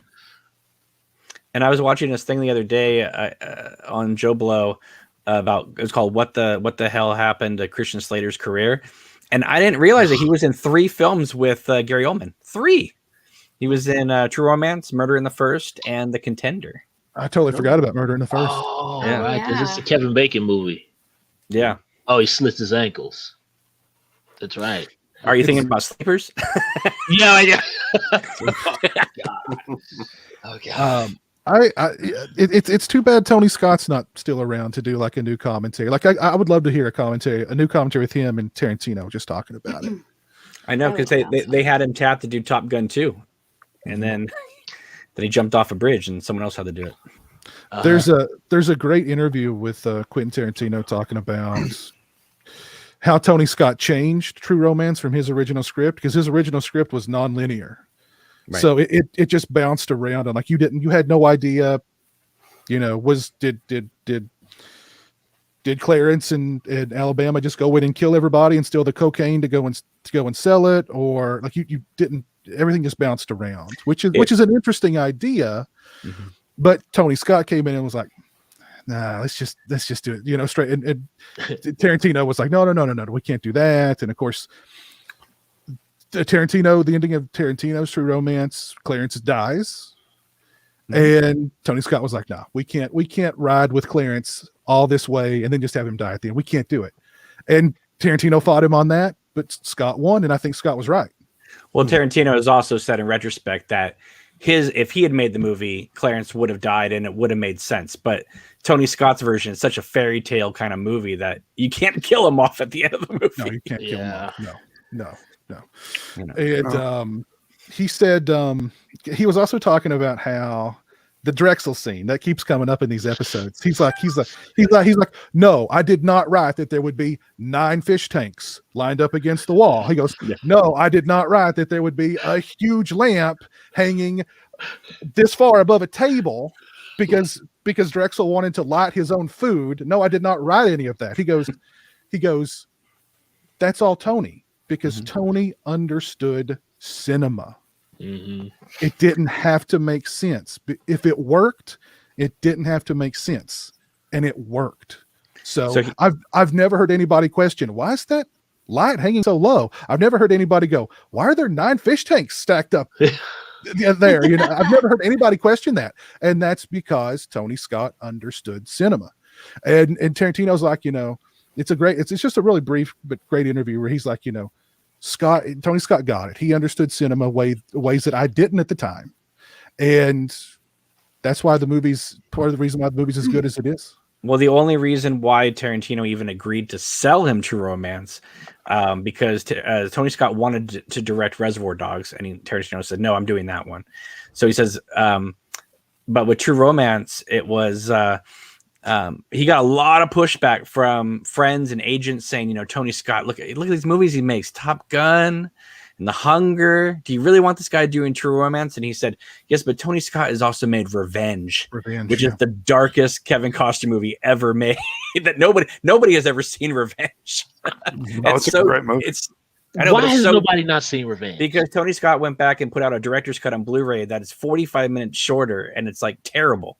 It's horrible. Oh, it's horrible. Yeah, but that original version of Revenge is like, that's a straight to HBO 1 o'clock in the morning movie. Hardly anybody's ever seen that movie, but I think True Romance and then his follow-up Crimson Tide is probably the 2 best films that Tony Scott ever put out. I mean, even his more super glossy Hollywood stuff. I love Beverly Hills Cop 2. Oh yeah, I love Beverly Hills Cop 2. But Domino. What are we on Domino? I like Domino. I like Domino. I like Domino. Yeah. And Man on Fire. I'm not a huge fan of Man on Fire, but I did like Domino. But I couldn't. But I just that his last film he did was Unstoppable. I couldn't even get through it. It was bad. It just seemed too pedestrian. Is that the one with Chris Pine? Yeah. And Denzel on the train. Somebody was saying last night that they liked Unstoppable. Remember that, Jay? Who was saying that? What I was going to say, I don't remember who that was. Stone, I believe. Oh yeah. I remember really liking The Fan too. That's another one nobody saw. Wesley and De Niro. Yeah, Wesley. That's good. That is a good movie. Why did they get such horrible reviews when that came out? I didn't get it. It came out at the time. Everybody crapped on it. 96. It nothing at the box office. Yeah. I saw it on video and I was like, I don't like this. I went with a group of my friends to see it and we all loved it. Came out of there hyped up and having a good time. We thought it was a good movie. Mm-hmm. It gets horrible reviews. It is a good film, but it's not an audience pleaser. It's very dark at the end. Very dark. Yeah. Very dark. Yeah. Jamie, you're up. What do you got this week for us, Jamie? I'm going back to my vampire Western series, and I'm going to talk about the movie The Forsaken from 2001, directed by J.S. Cardone and written by him too. He also wrote Prom Night, the remake, which I find really interesting because it has some similar. It has a similar feel to it. Plus, it's got some similar actors in it. The movie stars Keir Smith, Brendan Fear, Isabella Miko, Simon Rex, and Jonathan. I think you say his last name like Sheck, I think, but I'm not sure. I'm not sure. Is that how it's spelled? Jonathan Sketch, I believe. Yeah. Sketch. Okay, yeah, that makes sense. He was influenced a lot by Badlands and Catherine Bigelow's Near Dark, and you can absolutely 100% tell that he was influenced by those movies because they were the ones that came up in my head, along with a couple others that I'll mention in a minute. But basically, the premise is Keir Smith, his name is Sean. he's going to his sister's wedding, and because he wants to make a little extra money on the side, he decides he's going to drive a car down to Florida where his sister's getting married for somebody that wants a car down there. So he's getting this Mercedes to drive down to this person. And it turns out to be a bad idea because he ends up, running into this group of nomadic vampires, and they're driving this awesome 1969 Dodge Charger, which they can't seem to keep running, and really is a heat, but that's okay because I will always love a Dodge Charger no matter what it looks like. I love muscle cars. So basically what happens is he runs into this nomadic group of vampires, and he runs into this vampire hunter who sneaks his way into his car and life, really, by stealing his wallet, which I thought was kind of funny, because then he has to go half the trip just eating grilled cheese, and he's very upset about that, while the other guy's eating a steak, which I find humorous. And then they run into this girl who ends up biting Keira Smith. And so then the rest of the movie is all about him trying to figure out how to handle the situation. I looked on Rotten Tomatoes. It only has a 7% rating and with 54 reviews. And I actually don't blame them for this, because upon rewatch, I've decided I don't like the movie as much as I used to. It's an okay watch. I mean, it's fun. It's a good popcorn movie if you're in the mood for something that's just pure schlock. It really is kind of, it's got exciting parts to it, but it really is just copying so many other things that are just better, It does kind of have this AIDS metaphor going for it. In order to cure themselves, they don't cure themselves. They just keep it from taking over their body by taking a drug cocktail. And to me, it parallels the whole AIDS epidemic kind of thing. I think maybe this movie was written to come out at a little bit earlier time and didn't, because it doesn't seem to play well the year it came out. It would have been better if that would have came out like early 90s or something, when people were still confused about AIDS, and there was still, there wasn't the good drugs for them now and everything. It also talks about, I read some stuff about people thinking that there was this homoeroticism in the movie, which there is, and there is a lot of phallic symbolism, but I honestly didn't really pick up on that at all. None of the times that I've watched it. It really took me reading an article about it for me to realize that it is there. It's just that it's not in my face. It's not in my face like for example, Nightmare on Elm Street 2, which to me is in my face, even though when I saw it as a kid, I didn't care. I didn't care about, the guy in leather and going in that weird bar and all that. I didn't care about that. To me, it was just there. So this probably was kind of, a leftover of that. It was just there, so I didn't see it. Also, they mentioned that the vampires, they are leftover Templars from the Crusades who wanted to live forever. So they made a deal with Abaddon, the Dark Angel, to live forever, and they had to survive on blood for the rest of their time. Also, in the beginning of the movie, when you see Keir Smith, he works for a movie making company. And this movie making company is based on and modeled after Troma Studios. It has even some of the movie posters from Troma in the background, which I thought was kind of fascinating. And I didn't notice until this last watch. It also has this MTV aesthetic to it.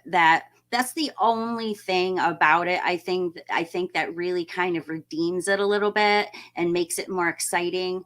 It does have this editing that is kind of quick paced, and I don't know. it's flashy. It's like glam horror, you know. It fits the time it came out in for that, I think. But I'm not going to give this a very high score. I'm going to give it an average score of 2.5 hearts because honestly, it's just a popcorn movie. It's just for entertainment. I don't take it seriously at all. It copies Near Dark. It copies vampires big time. Those are the two that every time I watch it, those are the two movies that pop into my head when I'm watching it, because it just seems like they took so much from that. Badlands, I realized later, but I'm going to give it 2.5 hearts and say, if you want something fun to watch and you're trying to pass the time, it's totally worth it. Otherwise, I'd say pass on it. And, you know, if you love vampire Westerns, though, I say go for it. But otherwise, pass on it. I remember seeing it back in the day when it first, I used to own it on DVD. I think I may still have it somewhere. I don't know. But yeah, I mean, I kind of felt the same way that you do about it. If the Hitcher, I would throw in there too. There's a lot of Hitcher influence in there too. Yes. I mean,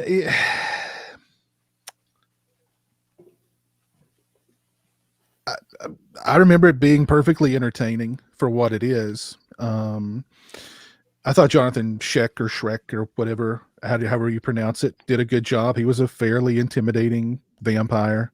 Oh, I forgot that part too. I thought they were good villains, and I like the fact that their teeth didn't grow out to vampire teeth. They were just brutal and just ate people. So I thought that was kind of a cool part of it. Yeah, there's one cool scene where I think like they use they like tear your throat with their fingers. They've got long fingernails, where they come upon like some kids partying on the beach. Yep. And Jonathan Shrek walks up to one. He's like, "Hey, could we get a beer? We're parched or whatever." And the guy's like, "Sure, I'll get you a beer." And he pops it right in Jonathan Shrek's face. Yeah. And Shrek goes, you know, he's like, "Could we get another one? Could we get one more for my friends?" And then the guy goes, "Yeah, sure." And he shakes it up like, oh, he's like looking at his buddies going, and then he goes to pop it, and Jonathan Shrek just puts his hand right through his chest, right and through him. That's awesome. Yeah, that's good. I seem to recall that scene being pretty well done, because then it's kind of like the Lost Boys kill scene on the beach, just all of them attacking he actually, that is an actual homage to that. I read that. So he actually was doing an homage to the Lost Boys when he thought that scene up. There was also a good sequence I recall where they like trap a couple of people, and the guy's like, "Oh, don't hurt me. I'm about to get married." And Shrek's like, "Oh, so you got your whole life planned out, do you?" Yeah. Okay. So I thought that was kind of cold. It's like, yeah, that's not going to happen, pal. And the end totally reminds me of Near Dark, because you know they all get in. They're all in this bar, or it's not a bar. Is it a bar though? I don't know. It's like a rundown bar kind of thing. Yeah, like an inn of some kind or something, because they take the one girl upstairs. And that was that lady, the old lady. I can't think of her name now, but that was her last movie she ever made. Carrie Snodgrass. Yes, that's it. Thank you. Yeah, she was a great actress. Yeah, it's always a movie I thought was decent, and I liked Brendan Farr a lot. I was surprised he never became a bigger star. He was on Roswell back in the day. Yeah. Always makes me want to watch Near Dark, though, which is definitely the better film. It is. You should check out Jamie JS's first film, The Slayer. It's a slasher film from '82 that I actually kind of like. It was shot down my area. I was surprised how long Cardone's been in the business. I was thinking like the guy who directed Forsaken, he's got to be like a young guy, you know, whatever. And I remember looking him up and going, this guy's making movies back in '82, you know, like this guy's been around. Yeah. Yeah, it kind of stuck too, because then he did like The Covenant, which I don't remember liking. That kind of MTV style stuck with them. Yeah. The Covenant, is that the one with the witch boys? Yeah. I love that movie. I love that movie. You know, they only made The Covenant because they couldn't get the Lost Girls off the ground. Oh. I get all those That would've movies been mixed up. The Covenant, the Skulls. I mean, The Skulls. they all seem the same. I think I've only seen The Forsaken one time, and that was when it first came to Blockbusters. And the only thing I even remember about that movie was the pouring the beer on his face, and that must have been symbolism right there for the undertones, whatever it is. That's the only thing I remember from that movie. I also thought that scene was kind of like an homage to Near Dark, the bar scene. Yeah. It With is. Bill Paxton, you know. He does. He literally says that he was influenced by Near Dark big time. Yeah. So he had that in his mind like the whole time he was making it. I also I think really what we're like trying to Simon say Rattle. here. What we're trying to say is go watch Near Dark. Although I will say, I actually would say it's been a long time, but I do remember thinking The Forsaken is a pretty entertaining movie. So I mean, It is. I saw it in the theater and I liked it. You know, I had a good time with it, but I remember nothing about it. You know, so it obviously didn't stand out too much to me. That's why I didn't give it a high score, because it's just one of those movies that kind of just goes in and then goes out. You know, it's just those are your favorite movies, Jamie. Movies to do laundry by. Yes, that's true. And this is the reason I've seen this so many times, is because I was packing my house up or doing laundry, or a big one was I was making my thank yous from my wedding when I was watching this one. So I remember my things that I was doing while watching it. I do think the backstory about like Abaddon coming and turning, like they're on a battlefield and they're all destroyed, and here comes this entity on, like, say he had like a black like armor on or something like that, something weird like that, and like he changed them, he gave them the option to die or to live forever, and I thought that was kind of an interesting story. I like that too. Templar thing was cool. Yeah. Just so you guys know, Near Dark is out of print and not on streaming. So. Wow, that's too bad. Even the version with the Twilight cover is That's one I've got. Worst cover ever. That's so horrible. It's like Best Buy used to do that too. It's like when 50 Shades of Grey was like the big thing, they turned like 10 different movies into 50 Shades of Grey covers, like Intolerable Cruelty and things like that, to trick people into buying this stuff. And then when Twilight came out, they Twilighted a bunch of covers, Near Dark being the most infamous one. I do remember an interview at the time with it was several cast members from The Forsaken. It was like at a Comic-Con kind of deal, and you were talking about Brendan Fair. This reminded me of that. He was like sitting there all chill, like he had his leg up, and he was just kind of like, I'm cool. And like somebody walked up to the mic and they were like, Mr. Fair, why do you think you're better than all of us? Or something like that. And he was like, I don't. And so, yeah, that was kind of, not the question he was expecting. I bet. Yeah. Anyway, yeah, I'd say give The Forsaken a shot if you can find it out there. I'm sure it's not difficult to find. I'd say give it a shot. Yeah, I rented it on Amazon for like $3. So go ahead. Yeah. Right on. Let's see. What do we got next here? Monty, what's up, man? What do you got for us this week? Oh man, I saw the trailer for Venom. What is it? Not the Rise of Carnage. What the heck is it called? Venom. Let There Be Carnage. Wow. Oh yeah. Yeah, the first Venom. That is a very strange film. It's a strange film how everybody, after the disappointment that was Spider-Man 3, everybody has been kind of anticipating Venom finally getting his own movie, and then we got the Venom movie, and it was like, wait a minute, I thought Venom is a villain, but he's kind of good, and then you watch it, and it's like, we got Tom Hardy because he's Mad Max, maybe just one time, now he's Venom, and the movie is kind of a comedy, and it's just weird, and it's a strange film, but it looks like what I like about, and I thought it was okay. The infamous thing about it, Monty, it was NC-17 and they cut it to a PG-13. Yeah. Hold on, is this true, Ken? Yep. Yeah. No. Yep. Well, see, that explains why it's so weird, because it does have kind of a choppy kind of feel to it, but I thought it was entertaining enough. And then we do this. What is it called when they have the after credit sequence with Woody Harrelson, where he has on a Ronald McDonald wig or the Wendy's girl or whatever it is. But I was just like, what the heck is going on? But after I saw this trailer, I'm really intrigued to see where they go with it, because it seems like the flaws, or what was perceived to be flaws of the first Venom film, they just highlighted more of in this trailer. So there's more of kind of Venom speaking in this weird first person voice that comes to Tom Hardy, and he's like making breakfast and flipping pancakes and stuff. So they're adding on to the comedy. And then they have Woody Harrelson just coming in as this heavy. And what I like from the previews is that Woody Harrelson is going full on natural born killers, psychotic. Yeah, they cut the Ronald McDonald wig out, which that's good. Good idea. Actually, I think they should have left the Kurtos. I mean, go all out.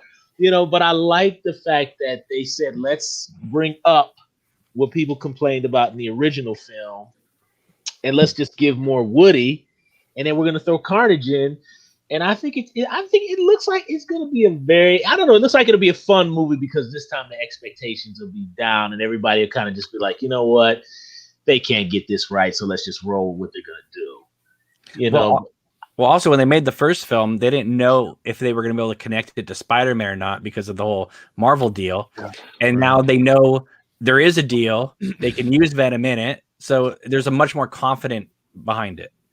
Now, I got a question. Are they gonna try to bring Tom Hardy into that world? Venom won't come in, but Spider-Man will be in there. Spider-Man's going to move back and forth, not Venom. Okay. That kind of sucks. I liked the trailer quite a bit. I didn't see all of Venom. I've seen bits and pieces of it. I didn't see the whole thing. My son's really upset with me over that, by the way, because he absolutely loves Venom. He loves Spider-Man. He's always been into Spider-Man ever since he was a little kid. So he's really on me about, Venom too. And he gave me the whole spiel today about why I need to see it. And I'm sold. I was sold the minute I saw Woody Harrelson's face. And I also was sold when they make that joke in the convenience store when she tells him, she says something to him, and then Venom goes, "Do you want me to eat Mrs. Chen?" And he's like, "No, you can't eat her." And she's like, "Huh? What?" It's so funny. And I like that. I like a little bit of comedy. A little bit of comedy makes it just a little bit better for me. So I think I think I'm going to see this one. I think I'm going to watch it. And I normally won't say that about a superhero movie. So Woody Harrelson is such an underrated actor. I mean, I can't, even if the movie's bad, he's always good. And if anybody has not seen The War of the Planet of the Apes, it is an amazing film, and he is so effing good in it. Mm-hmm. He killed it in War of the Planet of the Apes. He was excellent in that movie. That's what I'm glad you said that, Cam, is that Woody Harrelson has always brought it from way back when he was on Cheers. And even White Man Can't Jump. Yeah. He is such a solid actor, from Natural Born Killers to True Detective to even, what was that horrible movie? Larry Flynn. Oh, Larry Flynn. He's excellent into that movie. I mean, he just brings it, man. He looks like he's going full on psychotic. I can't wait to see it. Palmetto. Oh, that was a good one. Yeah, that was a good one. Yeah. I'm a big fan of Woody Harrelson, so. I am too. White Man Can't Jump, allegedly one of Stanley Kubrick's favorite movies. Yep. In Money Train too, of course. In Money Train, I mean, everybody loves Money Train. Early Jennifer Lopez too. Exactly. Yeah, but I'm really excited for that film. I heard that the only reason Tom Hardy signed on to do the first film was that he was promised it was going to be an R-rated movie that would be a hard R-rated movie. Yeah. So there's only one other movie that I'm aware of that has gone from an NC-17 to a PG-13 besides Venom, and that is Can't Hardly Wait. Wow. From the how did Can't Hardly Wait? Is that true? Yeah, so it was slapped with an NC-17 and they cut it all the way to a PG-13. What did they cut out of that movie? It must have been just like Clerks, like really vulgar, just extremely vulgar, and they just toned down the language and cut out stuff. But it was probably practically a porn scene in the bathroom with Seth Green, right? I don't know, but I mean, those movies never really had a lot of nudity in those films. It was just raunch factor. I mean, Clerks got an NC-17 because of Jay outside talking about all the stuff, So yeah. you know, you never see anything, but vulgarity, the MPAA sometimes does not like vulgarity, but you know, but I mean, just real quick, I mean, back in our day, movies were really violent, or not. They cut out all the violence, and now they just let all the violence go. You know, so I don't understand how Venom. I know they wanted the kids to come in, and it was a wise move to do because they made like $800 million on Venom. But why isn't at least an R-rated cut of it put out on Blu-ray? Yeah. Like, I mean, make your money. Like this is what I think every filmmaker should do, unless you're Stanley Kubrick. Put out your PG-13 rated movie, get all that middle school money, and then put the unrated director's cut out on Blu-ray. There you go. Makes sense to me. Yeah. And U-Turn is that Oliver Stone? That's Oliver Stone. Never mind, he beat me to it. Big note. Yeah, I thought Venom was okay, but yeah, I mean, it felt like it was only half the movie. Like it felt like there was another half of the movie that'd been cut out of it or something. Mm-hmm. It felt so weird. And here's the thing too. I'm so tired of comic book origin stories. Just forget the origin story. Everybody knows who Venom is. Everybody knows who Spider-Man is. Everybody knows who Superman is. Everybody knows who Batman is. We don't need that origin story. Just throw us into the middle of the story. You know what I mean? I don't need to hear about the death of Bruce Wayne's parents again. I don't care. I don't need to hear about Uncle Owen's death again. I don't care. It's a waste of time and money. Well, every Elm Street movie gave us that like little paragraph where someone just like clued us in as to what. Remember Fred Krueger? He was the one that the town murdered. A little bit of exposition on the top there. Yeah. Do 5 minutes of, hey, do you remember when the Waynes got murdered? Yeah, that was crazy, wasn't it? But that's it. That's all we need. That's all we need. But then cut to Batman kicking somebody's ass, and you go, oh, well, that makes sense. His parents got killed. Now he's kicking criminals' asses. That makes sense. I don't need a whole movie to tell me that. You know, Piz, that was the original ending to the Joaquin Phoenix Joker movie. Was and they never shot it because Warner Brothers finally just said, listen, we're letting you do all this other stuff. You cannot do this. And the ending was going to be him going to an alley, killing Bruce Wayne's parents and Bruce Wayne. He was just going to kill them all and then walk off. That would have been gangster. I would have loved that. Totally. No. He kills them all. Then he does his little dance around their dead body. Then he walks away. He dances away down the alley.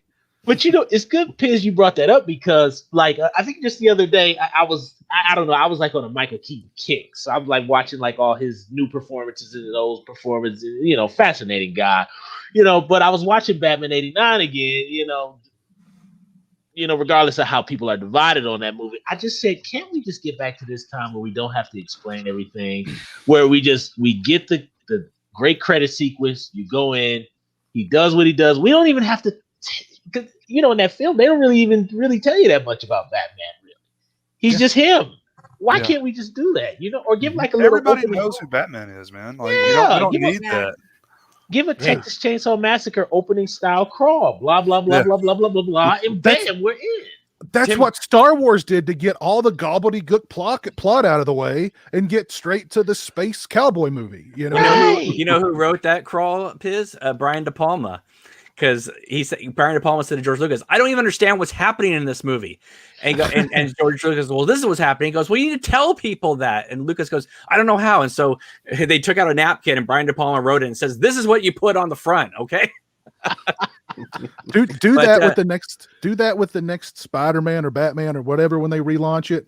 Just we don't need origin stories. I'm so burnt out on these comic book origin stories. Everybody knows. I mean, unless you're doing somebody super obscure, just forget about it. So, what is with the origin story thing? Is this some kind of OCD weird thing that these directors have, you know, where they feel like they have to start at the beginning? I think it's like the studio thing. Yeah, it's like if we don't tell them the origin story, nobody will know how Spider-Man became Spider-Man. How Superman assumes that everybody's stupid. I hate that. It does, yeah. I just don't think they'll think that audiences will accept it. I don't think they are faithful enough on the filmmaker and the actors to just carry it. That went on for so many years until we got 2002 Spider-Man. It was like, okay. So Monty, just so you know, they could have done the origin of Venom literally in 15 minutes, and then just the rest of that movie just been him versus Carnage. You know what I mean? That could have been that could have been it. That could have been the origin of Venom in the first 15 minutes. We didn't need the whole 90-minute movie that they butchered in editing. When Tim Burton made the first Batman, and he grabs that guy at the top, rooftop, right, and he says, "I'm Batman." The line in the script was, "I'm effing Batman," and Tim Burton was like, "No," and he's the one that took it out. They wanted to make him go, "I'm effing Batman," and Tim Burton was like, "No, we're just gonna have him say I'm Batman." So it was supposed to be a lot darker. They wanted an R rating. That's cool, man. Oh, that would have been awesome. Could you imagine, like, a parent took a kid to that, and no, it would have made no money. Batman. they covered the ears and their eyes. But I mean, compared to like the Dark Knight, Tim Burton's Batman feels like the 1960s TV show. Yeah, it still has. I'm sorry. They keep trying to make it darker and darker version of Batman. I'm almost to the point where, like, bring back Joel Schumacher Batman. You know what I mean? Just give me some entertaining movie, because it's like, let's make it darker and darker and grittier and grittier. I mean, what's it going to be like? Bad Lieutenant Batman. Cool. You know, like the next movie, Batman's going to pull over a couple of girls in a car. Let Werner Herzog direct one. Yeah. I mean, what's going on? Now I kind of want that, though. If I had been a studio executive and I had seen Batman and Robin, and Joel Schumacher brought it into my screening room and showed me Batman and Robin, one thing I would have insisted on is put the pows and the bams in this movie, and it will make money. Because the fact is, they tried to play it serious but be jokey. But if they had leaned in and just said, we're going to go full 1960s, I think people would have liked Batman and Robin a lot more. Is that the one with the nipples on the suit? Yeah. Oh my god! And the crotch and the butts and cod pieces, butts. That's hilarious. Imagine and the Bat credit card. Imagine Harvey Keitel as Batman. He's freebasing in an apartment, and then he's going naked from the waist down. They asked Zack Snyder about, like, how dark are you wanting to take Batman? He goes, in my universe, I want you to know that Batman could be the rapist or the one raped. Holy crap! Wow. I don't think he ever went that dark, though. No, not quite. But Speaking of dark people, Lauren is here. What's up, Lauren? Lauren, the man's in the house. You're muted, Lauren. Can't hear you. He does that every time. I can dub you, but I would like that, actually, to have a voice actor take over the role, and I could just make funny faces. You're insane, Piz. I mean, you want Schumacher Batman back? They can go darker than they've ever gone, and I'd be happier, man. I love my misery. I know you love. I know you love misery. I know that. I don't know. I'm kind of getting burned out on super dark Batman. We've had what? Let's see, the Nolan Batman, then the new Batman, or the Batfleck man. Now we've got Robert Pattinson man. I just feel so these characters have to reflect the time periods in which their audience exists, right? We're in dark times. It is a time. People who want escapism, say they want escapism, don't show up for the escapist films. So I think that it'd be way better to give people an exploration of our world through these characters. So if the world gets happy all of a sudden, sure, let's boom pow bash and bring back spandex suits. But right now it really doesn't work. Unfortunately, Joel Schumacher's not here anymore. So, I mean, who could make that bam pow Batman? I mean, basically, 8mm could have been a Batman film fairly easily. Oh, God. It could have been fairly easy. Busting up Joker's snuff movies. That was a darker film, wasn't it? If they had just made Batman the detective, right? And just not have Batman in it. Yeah, sure. Maybe Kevin Smith might be able to make a boom pow or Batman. I don't want that to happen. No? he probably wouldn't be a bad choice to do it. He already made Bluntman and Chronic anyway. Yeah. I love that. So Lauren, you've just returned from watching Spiral. Do you want to do an exclusive review of Spiral? Sure. I'll keep it extremely non-spoiler. Although I'll start by saying that This film both feels completely like a natural part of the Saw universe, and it does feel like something that is a side story, which is what it is. So if you are worried about it fitting into the mythology tidily, it doesn't really apply. It is a side story that acknowledges that the previous films happened, that all the events are still canon, but it doesn't continue any particular story from the franchise up to this point. I will say that it's a very different looking film in many regards to what's come before. It does not look it doesn't look like a Marilyn Manson video circa 1993. Good. Which I think works fine, but we've seen a lot of that. Yeah. This looks more like a police drama from maybe early 2000s. There is some use of gel lighting and other things to harken back to the previous films, but it's much more natural than what's come before. Plot-wise, it's a little bit more of a police procedural than we've ever really gotten before. There's been elements of that in the second, third, and fourth films, but this one really leans in. It's not a supervillain film at all. In fact, it's more like a cozy mystery in some ways. The traps are elaborate, but they're all also a very minor part of the film. Really, if you just had the same characters just killed by a shotgun blast to the head instead, it wouldn't change the plot dynamics or probably the amount of time on screen. It's really a character piece about Chris Rock's character. And I think it'll surprise people because, well, here's the only spoiler I'll give you is that knowing that the film is about police corruption, which if you watch the trailers, you probably got that sense anyway. They do some very smart things with that. It's about police corruption, but it doesn't use race as the basis of the corruption. And by not doing that, they can actually say something about the corruption that's not just based in emotion, which I thought was really smart. Also, you'd wonder if you could even make a film as grimy as Saw today, right? I mean, they're not politically correct films. Well, literally, the film opens with Chris Rock giving a monologue about Forrest Gump not being able to be made today because it's not politically correct. So they're acknowledging, okay, we're not going to make a woke film here, even though we're making it about a real social issue. Good. I think that's very smart. It's very similar to how the sixth film handled medical insurance in that regard, whereas it was about it, but it wasn't necessarily preaching a single viewpoint on it. It was just saying, hey, this situation's messed up and there's a lot of bad people. Can you tell that Darren Bousman directed it? You can, but it is not a rehash of his previous 3 Saw films. It looks like his body of work. It does. You definitely can see a return to form. There are some editing choices that are surprisingly lucid. For a series that is known for its tight editing, it's probably some of the tightest edited films ever, maybe even over-edited. This really gives scenes a lot more room to breathe than the series has ever seen before. Acting-wise, look, these films are made very quickly. It's not like there's 2 weeks of rehearsals before they shoot for 8 weeks.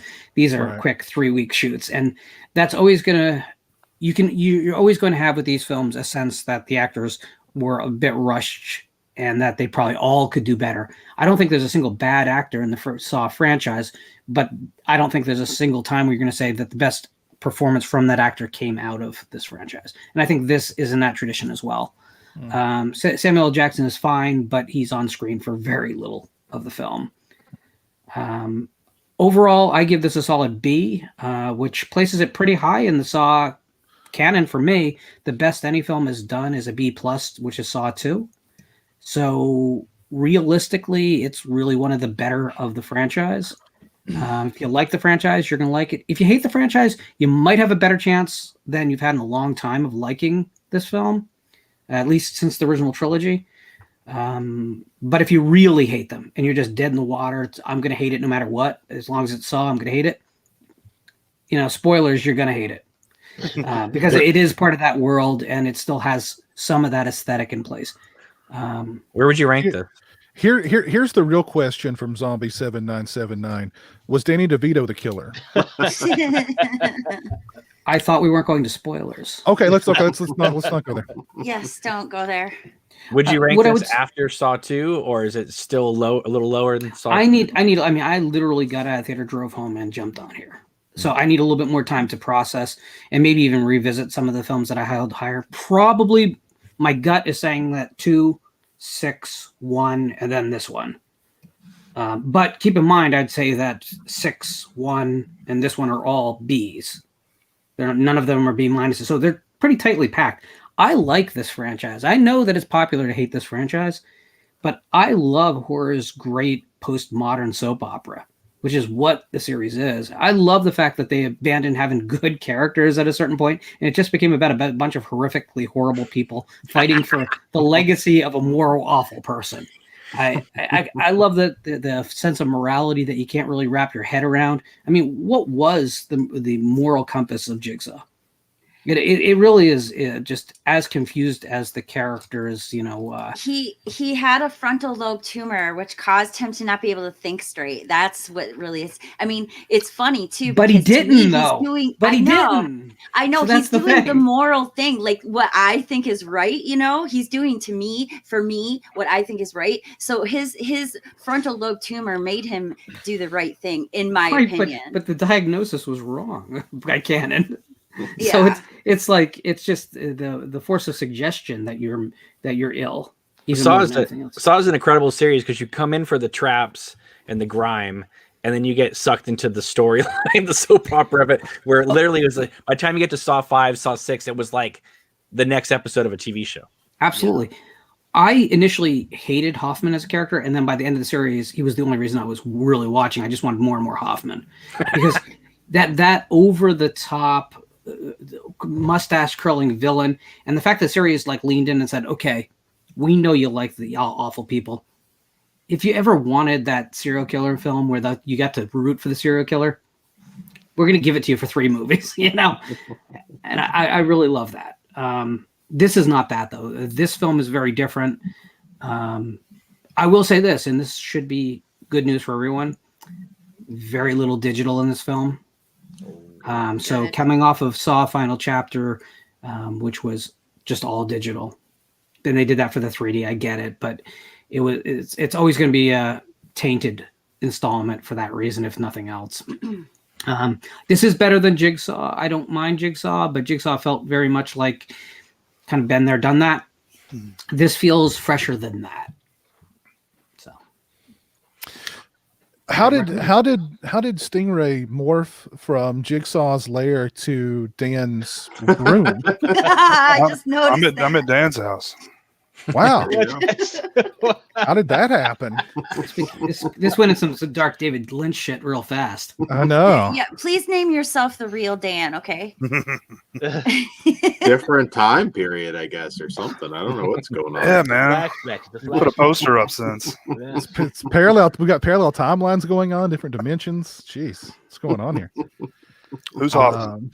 I always Who's gonna be thought Saw Hoffman? films were funny. I think they're absolutely hysterical. The funniest parts of the Saw movies to me were always when the people were screaming in the traps, because I like take a step back from the actual gore because we're filmmakers and stuff like that and actors. So I just look at this actor just going like hysterical and screaming. Like when Carrie Eloise cuts his foot off in the first movie, I think it's the funniest thing I've ever seen in the world. It is. It is funny. It is. The lady at the start of Saw 6 won the best scream award on VH1, and so she got the whole opening. Oh, that's right. That's right. That's cool. I do want to mention this before we move on. Stone, who's not here with us tonight, but Stone Gassman is going to be doing a 50th anniversary audio commentary for The Abominable Dr. Phibes on May 18th on his channel, and I will post the link directly to that commentary in the chat. So go over and check out Stone's channel, subscribe, and keep your eyes out for his The Abominable Dr. Phibes commentary on May 18th at midnight, which is a very appropriate time, I think. So, Cool. yeah, very cool. Kick-ass film too. Yeah. I want to start a little series of my own here, entitled Franchises That Should Just Stop. And for the inaugural episode of Franchises That Should Just Stop, it pains me to say this because the Texas Chainsaw Massacre is one of my all-time favorite horror films. I think it's the Citizen Kane of horror. But that series really, really should not have progressed past 2, maybe. Some people would say 1. Really, you didn't need a sequel, period. But I think part 2 was the perfect sequel. Don't get me wrong. I like 3. 4 is fun to kind of, Is that Next Generation? Is that 4? That's Next Generation. I love that one. The remake is surprisingly good, or it was. I don't think it's aged well. But beyond that, it's just not been good. The Leatherface movie they made was just really bad. If what they're saying about the test screenings for this new Chainsaw movie are true, this is going to be possibly worse than the Leatherface movie. So just let Texas Chainsaw Massacre die with some dignity. Even if this is a great movie and it makes a lot of money, what more just let Leatherface go. Isn't this like the 5th timeline reboot of it too? It's like, I believe pretty much, yeah. Because if you look at it, 1 and 2 kind of told the same story, but they were like in different universes though. 3 is its own thing. 4 is its own thing. The remake is its own thing, but then the beginning is a prequel to the remake. Texas Chainsaw 3D is supposed to be a direct sequel to the first, but really it's its own thing. Leatherface is its own thing. This is its own thing, but it's supposedly a direct sequel to the first. Just let it go. Let it go.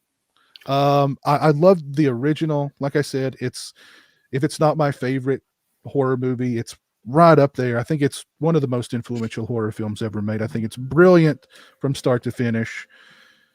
But for God's sake, look how far it's fallen. I could have done the inaugural episode on the Hellraiser series because look where the Hellraiser series has gone.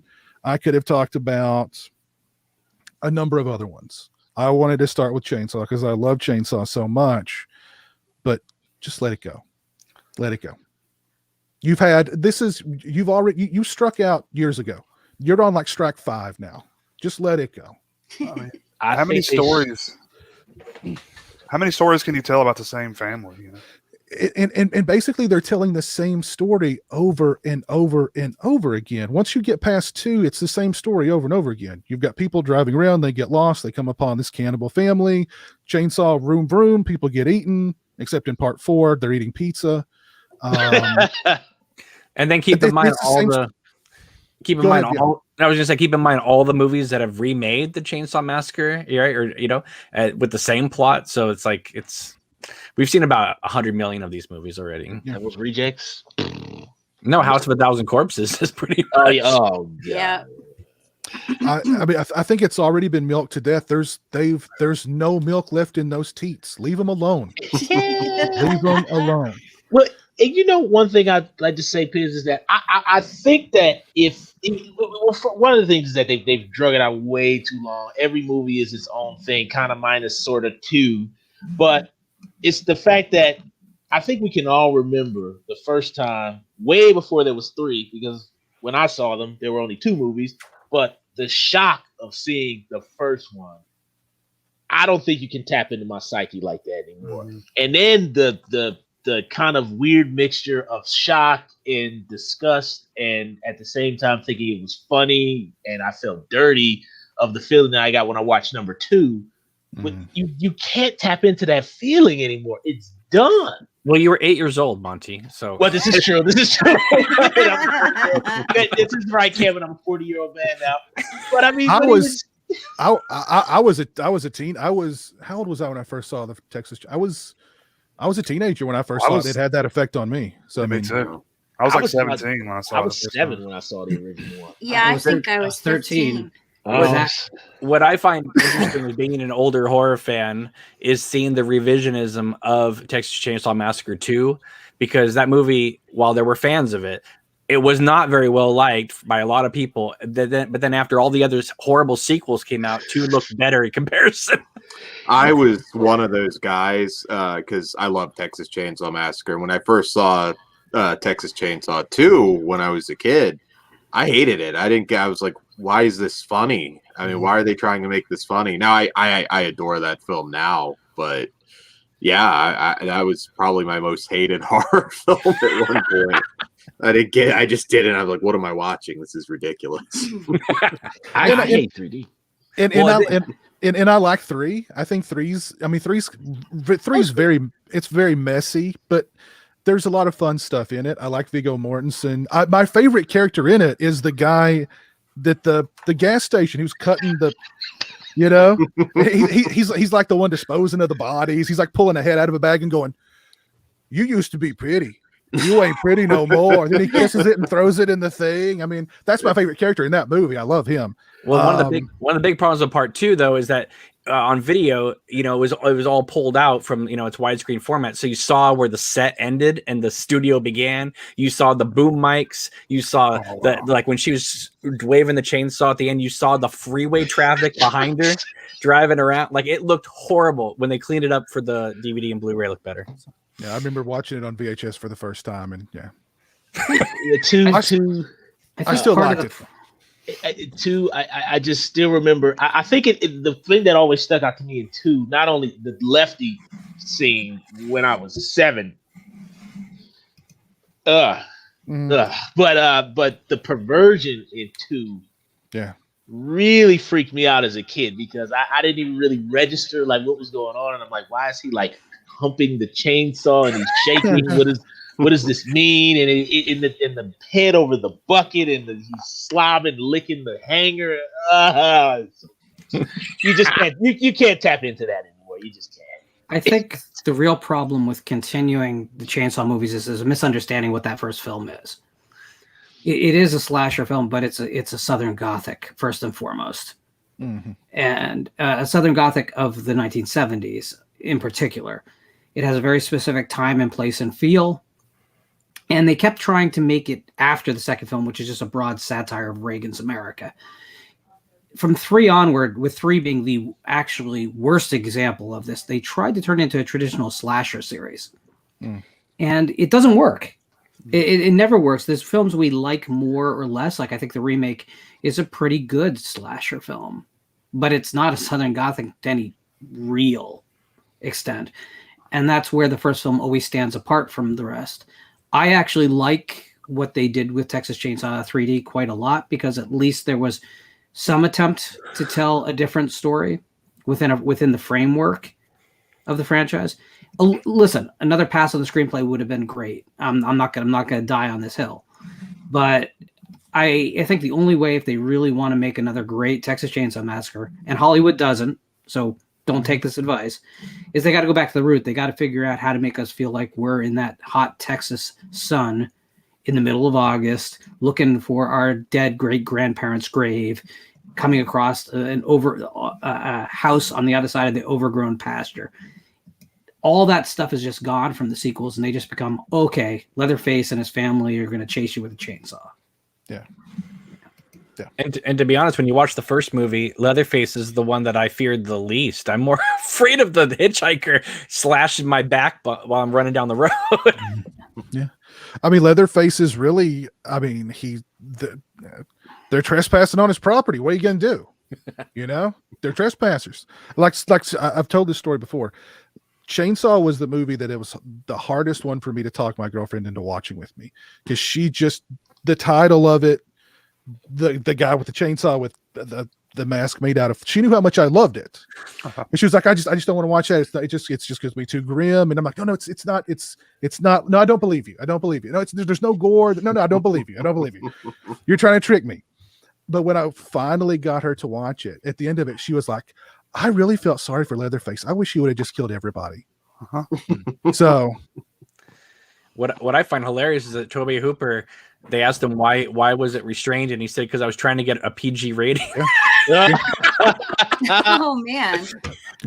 There were rougher films than Texas Chainsaw that got a PG rating back then. So, And I think too, a lot of the things we remember about it, particularly those first two films, is just the craziness of the performances. I mean, just the wild things the cook is doing. You know what I mean? And he's like, I can't, and he's going from like kind of sort of nice to kind of insane, and the hitchhiker is just insane, and the guy in the wheelchair who I was happy when he got killed.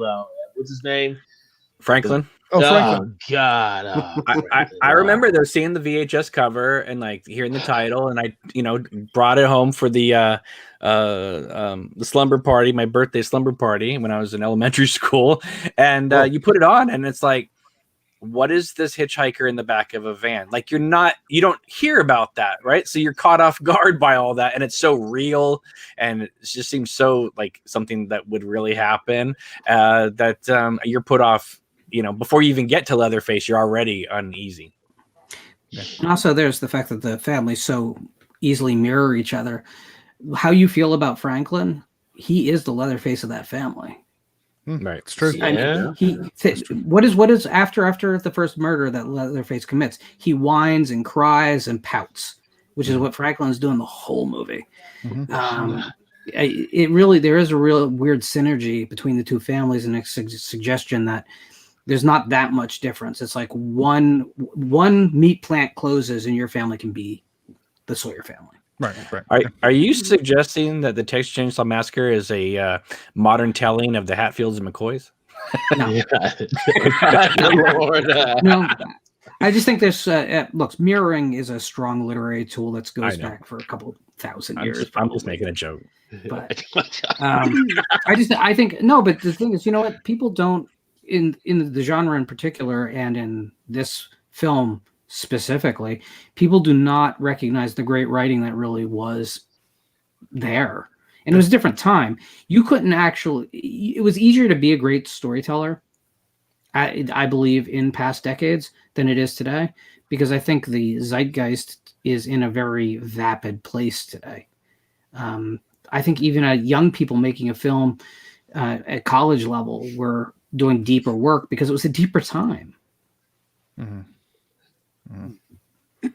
I think what's great is that when you get it on Blu-ray, and probably when you get it on 4K eventually, you don't realize, because you just grew up watching on VHS, how absolutely beautiful the Texas Chainsaw Massacre is. The ending, I mean, yes, obviously what's happening on screen is vicious, but that sunset behind Leatherface when he's dancing is gorgeous on Blu-ray. Yeah, it's an extremely, I mean, it is a beautiful film. It's extremely well shot considering the budget. I mean, all the dolly shots, and I love that shot where it goes under the swing and like the house rises up. That's so freaking beautiful. And the chainsaw dance at the end is just incredible. I'm more freaked out by that hive of spiders in the corner of the room than I am Leatherface. Ew. When Leather pops out and slams that door. That's the one that got me. I think that the shaking of the feet is what I remember freaking out when I was It's the sound design of that film. Even sound design too. Yeah, because when he takes the woman, he sticks her on the hook. I swore for years that I actually saw that, and then I rewatched it and it's not there, and I'm like, oh my god, it's just in my head. That's crazy. That's good. That's a sign of a good movie. That's one of the powers of that movie.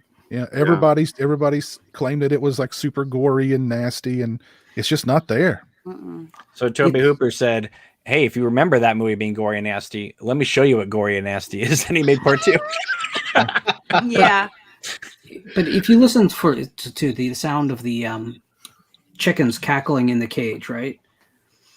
It is a perfect mirror to how the family cackles at the table. There's a lot of thought put into the sound design of that film. The door slamming shut, when Leatherface slams the door shut, and it makes that large clacking sound, it echoes for a second, and then we have a weird silence, and there's a hum on the soundtrack. Yep. Revisit when they open the van door in the beginning of the film. It's the same sound at a lower volume. There is a lot of thought put into that film, and people think of it as just a grindhouse film that was made dirt cheap. It's not true. It's not true. It is a masterpiece. Yeah. Let's also None of the let's al- series sequels have ever really been a masterpiece after that.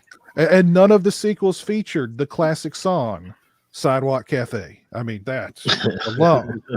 On the sidewalk cafe, drinking coffee, watching women walking by. So for you guys out there that are fans of this movie that have a PlayStation or an Xbox, you need to go out and buy Resident Evil 7 because it will throw you right into the middle of Texas Chainsaw Massacre. Only if the Sawyer family, were like freaky zombies taken over by a horrible mold. Okay, so if you like that movie and you want to get scared, it's the scariest game I've ever played until 8. I'm going to be playing 8 this week, so I'm very excited about that. But it's the scariest game I've ever played. It's really, truly like throwing yourself right in the middle of Texas Chainsaw Massacre. I highly recommend it. If you like the movie and you love to play games, play that one. Yeah, I had to give up on that one. Did you? It was too stressful. It is scary, isn't it scary? Did you get to the part where the mom, where she's got that pregnant belly full of bugs? I don't think so. Oh, it's so scary. I'm stuck at that part because I'm so afraid to leave the corner. I'm like, she's going to get me. She's going to get me. It makes you absolutely terrified, but I love that feeling. I end up laughing hysterically, and my husband and my kid think I'm crazy because I'm laughing at how scared I am. It's funny. It's funny. Definitely worth the money. Well, let's do some shameless plugging of our own channels before we call it a night here. Dan, what's going on over on the Flesh Wound Horror channel? So Flesh Wound features on YouTube, and we have several new videos up. Check them out. We'll be doing, of course, our Spiral Thoughts tomorrow live. So if you see it and want to hop on, I'm very curious now. I not heard a lot of good things, so I'm kind of glad to get a positive one from Lauren. So yeah, check that out. Cool. What's going on over on your channel, Stingray? Or your channels? Good Lord, yeah. I can't keep up. On the movie discussion Pocket Dimension, we're doing Rise of the Foot Soldier on this coming Tuesday at 8 Eastern, usual time. And Final Dungeon, that's our video game channel. We're getting some content up on that, so look forward to more content coming soon. And on my personal channel, I've started doing a retro game night. It's going to be every other Sunday, and it's like retro video game show games. So we've been playing like Family Feud and Jeopardy and stuff like that. But I got a lot of games coming. So I got Who Wants to Be a Millionaire, The Weakest Link. So it should be a lot of fun. Those streams are fun, Jay. I have a good time at those streams. I want to come on your show when you're doing it one night because I'm going to kick all your butts. And that's going to be, the next one's going to be I lost it. Anyway, not this Sunday, but the next at 10 o'clock Central, 11 o'clock Eastern. When are you going to do Qbert? Oh, gosh. I picked up... what was the MTV game show they did with Remote Control? Remote Control. I picked that up on NES. So. Colin Quinn and Marisol. That'll be coming soon. I was going to say Singled Out, but I wasn't sure how that would work. Jenny McCarthy. Is that in a video game format? Probably. There might be. Before you leave Dan's house tonight, Stingray, pick up after yourself. Come on. Yeah. Absolutely. Okay. I may borrow some Blu-rays from you on the way out. Jay, how do you not have the poster on the back door? It's a different timeline. Oh, okay. Different time. It's Texas Chainsaw 3D stuff right now. What's going on your channel, Monty? Pretty much got some episodes docked. Still got to post them. Got a little caught up, guys. Just trying to reformat some videos and get some new ideas. Felt a little stale there for a minute, so I'm just trying to get things going again. Just been a little bit off the grid for a minute, but I'll be back. Awesome, cool. What's going on your channel, Cameron? Well, I'm just still working on the film. I did drop an exclusive scene from the film on my channel tonight, just to kind of test it out and see what people think. I'm really excited because once the film is done this summer and we're back one of the first things I'm going to tackle, because I want to catch up on a lot of books that I haven't read, is I have an author by the name of Lauren Dixon that has sent me some of his books, and I'm going to go through them all. Name sounds familiar. Yeah. I know. They're very smutty and pornographic. Very smutty. Not all of them. The ones I've read have been just like quadruple X-rated. They're just Perhaps you shouldn't have asked me which ones were that way. Got to feed my perversion somehow. Thank you for your support. No, and I'm looking forward to that. So. What's going on? What's going on your channel, Lauren? Well, this week we dropped a roundtable discussion of the great 1980 animated Marvel adaptation, Dracula, Sovereign of the Damned, which did feature Dan and Jay. And it's one of those films that you got to see to believe. And we say that about a lot of movies, but this is definitely one of those cases where it's true. Just watch the episode and watch B-Movie Mike give a 17-minute hyperactive synopsis of the film. If you don't want to see the film after that point, there's something wrong with you. Tomorrow morning at 9 a.m., I believe, the second Writers Roundtable will be premiering on my channel. This one features Gwendolyn Keist, Armand Rosamalia, Kristen Cleveland, Kevin Lucia, Steve Rasnick-Tem, personal hero, and Nancy Kilpatrick, again, personal hero, also the author of 2 Jason X novels.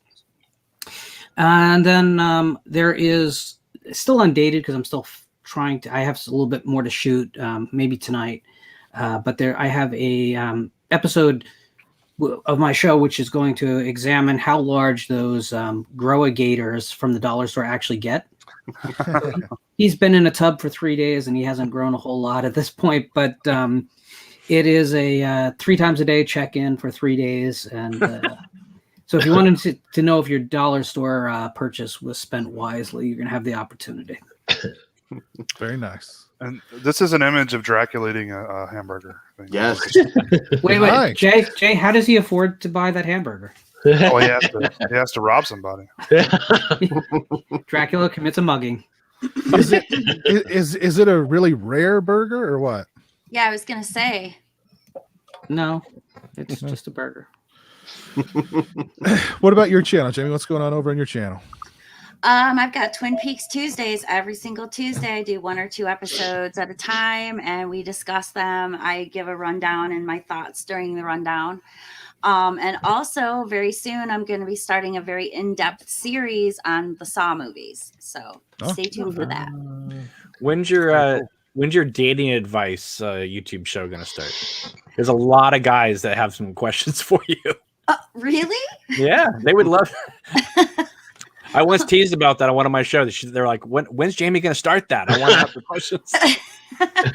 I'm not sure I can give dating advice, considering I've been off the market since 1994.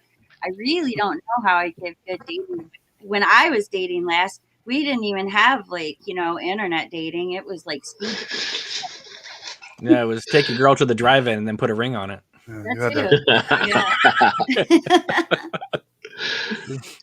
That's true. Hey, you know what? Don't be shy to ask me questions, though. I'll answer them.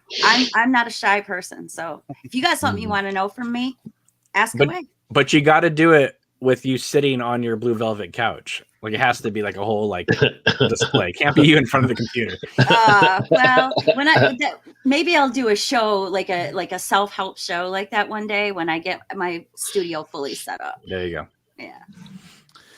Well, one thing you can expect from my channel is a Lady Terminator review in the very near future. That'll be coming out very soon. I promise. I've got a couple other reviews lined up, and I've got hopefully going to be announcing a new live stream with a special guest for next week. Someone who works in the acquisitions department for a major Blu-ray distributor. So we'll talk about everything that goes into acquiring titles, your favorite titles for Blu-ray releases and stuff. So that'll be a really interesting, fun discussion. I Are think. you going to show this person any of Lauren's graphs that he sends to us weekly? This person would. Here's what this person would say. I probably shouldn't say this. I don't think I'll say it. The person would go, well, we've got some big stuff coming out very soon. That's what they would say. That I'm sure will sell. So, but I don't know. I can't give too much away. Do any of those releases he releases come with slipcovers? Like the BBC's adaptation of Frankenstein? Why do you hate the British Broadcasting Company? That was listen. Okay, I disavow Lauren's hatred of the British broadcasting system. I don't agree with it. Those views are his own and his own alone. They do not reflect Region Free LLC. Piz clearly is a supporter of the Redcoats, and he didn't want to see us gain independence. Just remember that on Independence Day upcoming. When you're supposedly maybe not have to wear your mask. I don't know. No, Lauren, I will agree with you. Let me show you a real piece of art right here. Oh yeah, that is a piece of art. I think Scream Factory should give make their Blu-ray releases $5 cheaper if you get it without the slip.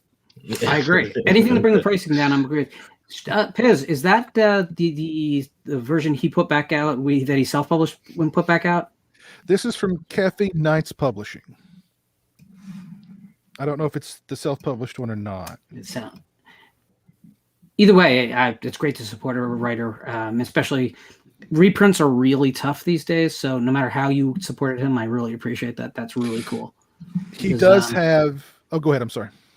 No, it's just sometimes the business moves past a writer, and they don't get the opportunities after a certain point. So supporting him with all that he's done, it makes a lot of sense, and that's really cool that you bought that book. I do want to mention in the foreword, he does discuss the Juan Piquer Simon classic Slugs that was based on the novel. And he does say this: it's weird, but over the years it's achieved this kind of cult status that only truly bad films can acquire. But having said that, I've sat through much worse films over the years. And if you put Slugs up against any of the Twilight movies or any number of so-called popular films since 1988, I'd watch Slugs anytime. So even the author of the book, I think that means he's come around on Slugs. He loves Slugs now. So I want to get the Friend book that got adapted into Deadly Friend. It's a good book. I have that. Yeah. It's very, very, very different, though. I mean, if you're expecting Deadly Friend, you're. What about the book that was adapted into The Pit? Oh, I've never. That's got to be an interesting read. That's got to be an interesting. I love that film. I do too. I love The Pit. That is one of the most. It is American Psycho before American Psycho, but with a kid instead, and that's fucked up. With a kid and a teddy bear with glowing eyes that tells him to do bad things. I mean, there's no monsters in that movie. That's all window dressing. It's a story about a psychopath growing up. I mean, it's a messed up film. I love it. Love it. All right. Well, yeah, fun show tonight. A lot of interesting topics. Lauren popping on with an exclusive review of Spiral. A lot of cool stuff tonight. Yeah, very cool. Yeah, shout out. Let's see who's still with us tonight. Let me give a shout out to Nico for the $5 super chat. Thank you, sir. Very kind of you. Let's see who's still with us tonight. There is Steak Sauce, Mike Barrett, Susan, Horror Gal. There's Nico in the chat. Jess Graham, what's up? Jess. The Daily Ghost is here with us. Ben Grimm. Ghost. Ben. Zombie 7979. Robert Long, what's going on, Robert? Griffin. Jeff Overing, what's going on, Jeff? How you doing, buddy? Let's talk for a minute. How's it going? That's a new name. So welcome. If you're new here, welcome. David Vines, what's up, David? Thank you for tuning in. Let's see. Anybody else? I know we had DJ here for a while too. Twin Peaks Coffee Time was in the chat tonight. Our old buddy Anthony Jordan. Right on. All right. Well, thanks for tuning in, everybody. We will see you again the Thursday after next with a brand new episode of Region Free. Again, our Patreon link is in the description. If you want to show us a little bit more love, feel free to do that. Lots of exclusive content over there, and more to come in the near future. So until next time, you all have a great rest of your week, a good weekend, and we'll see you again real soon. Peace.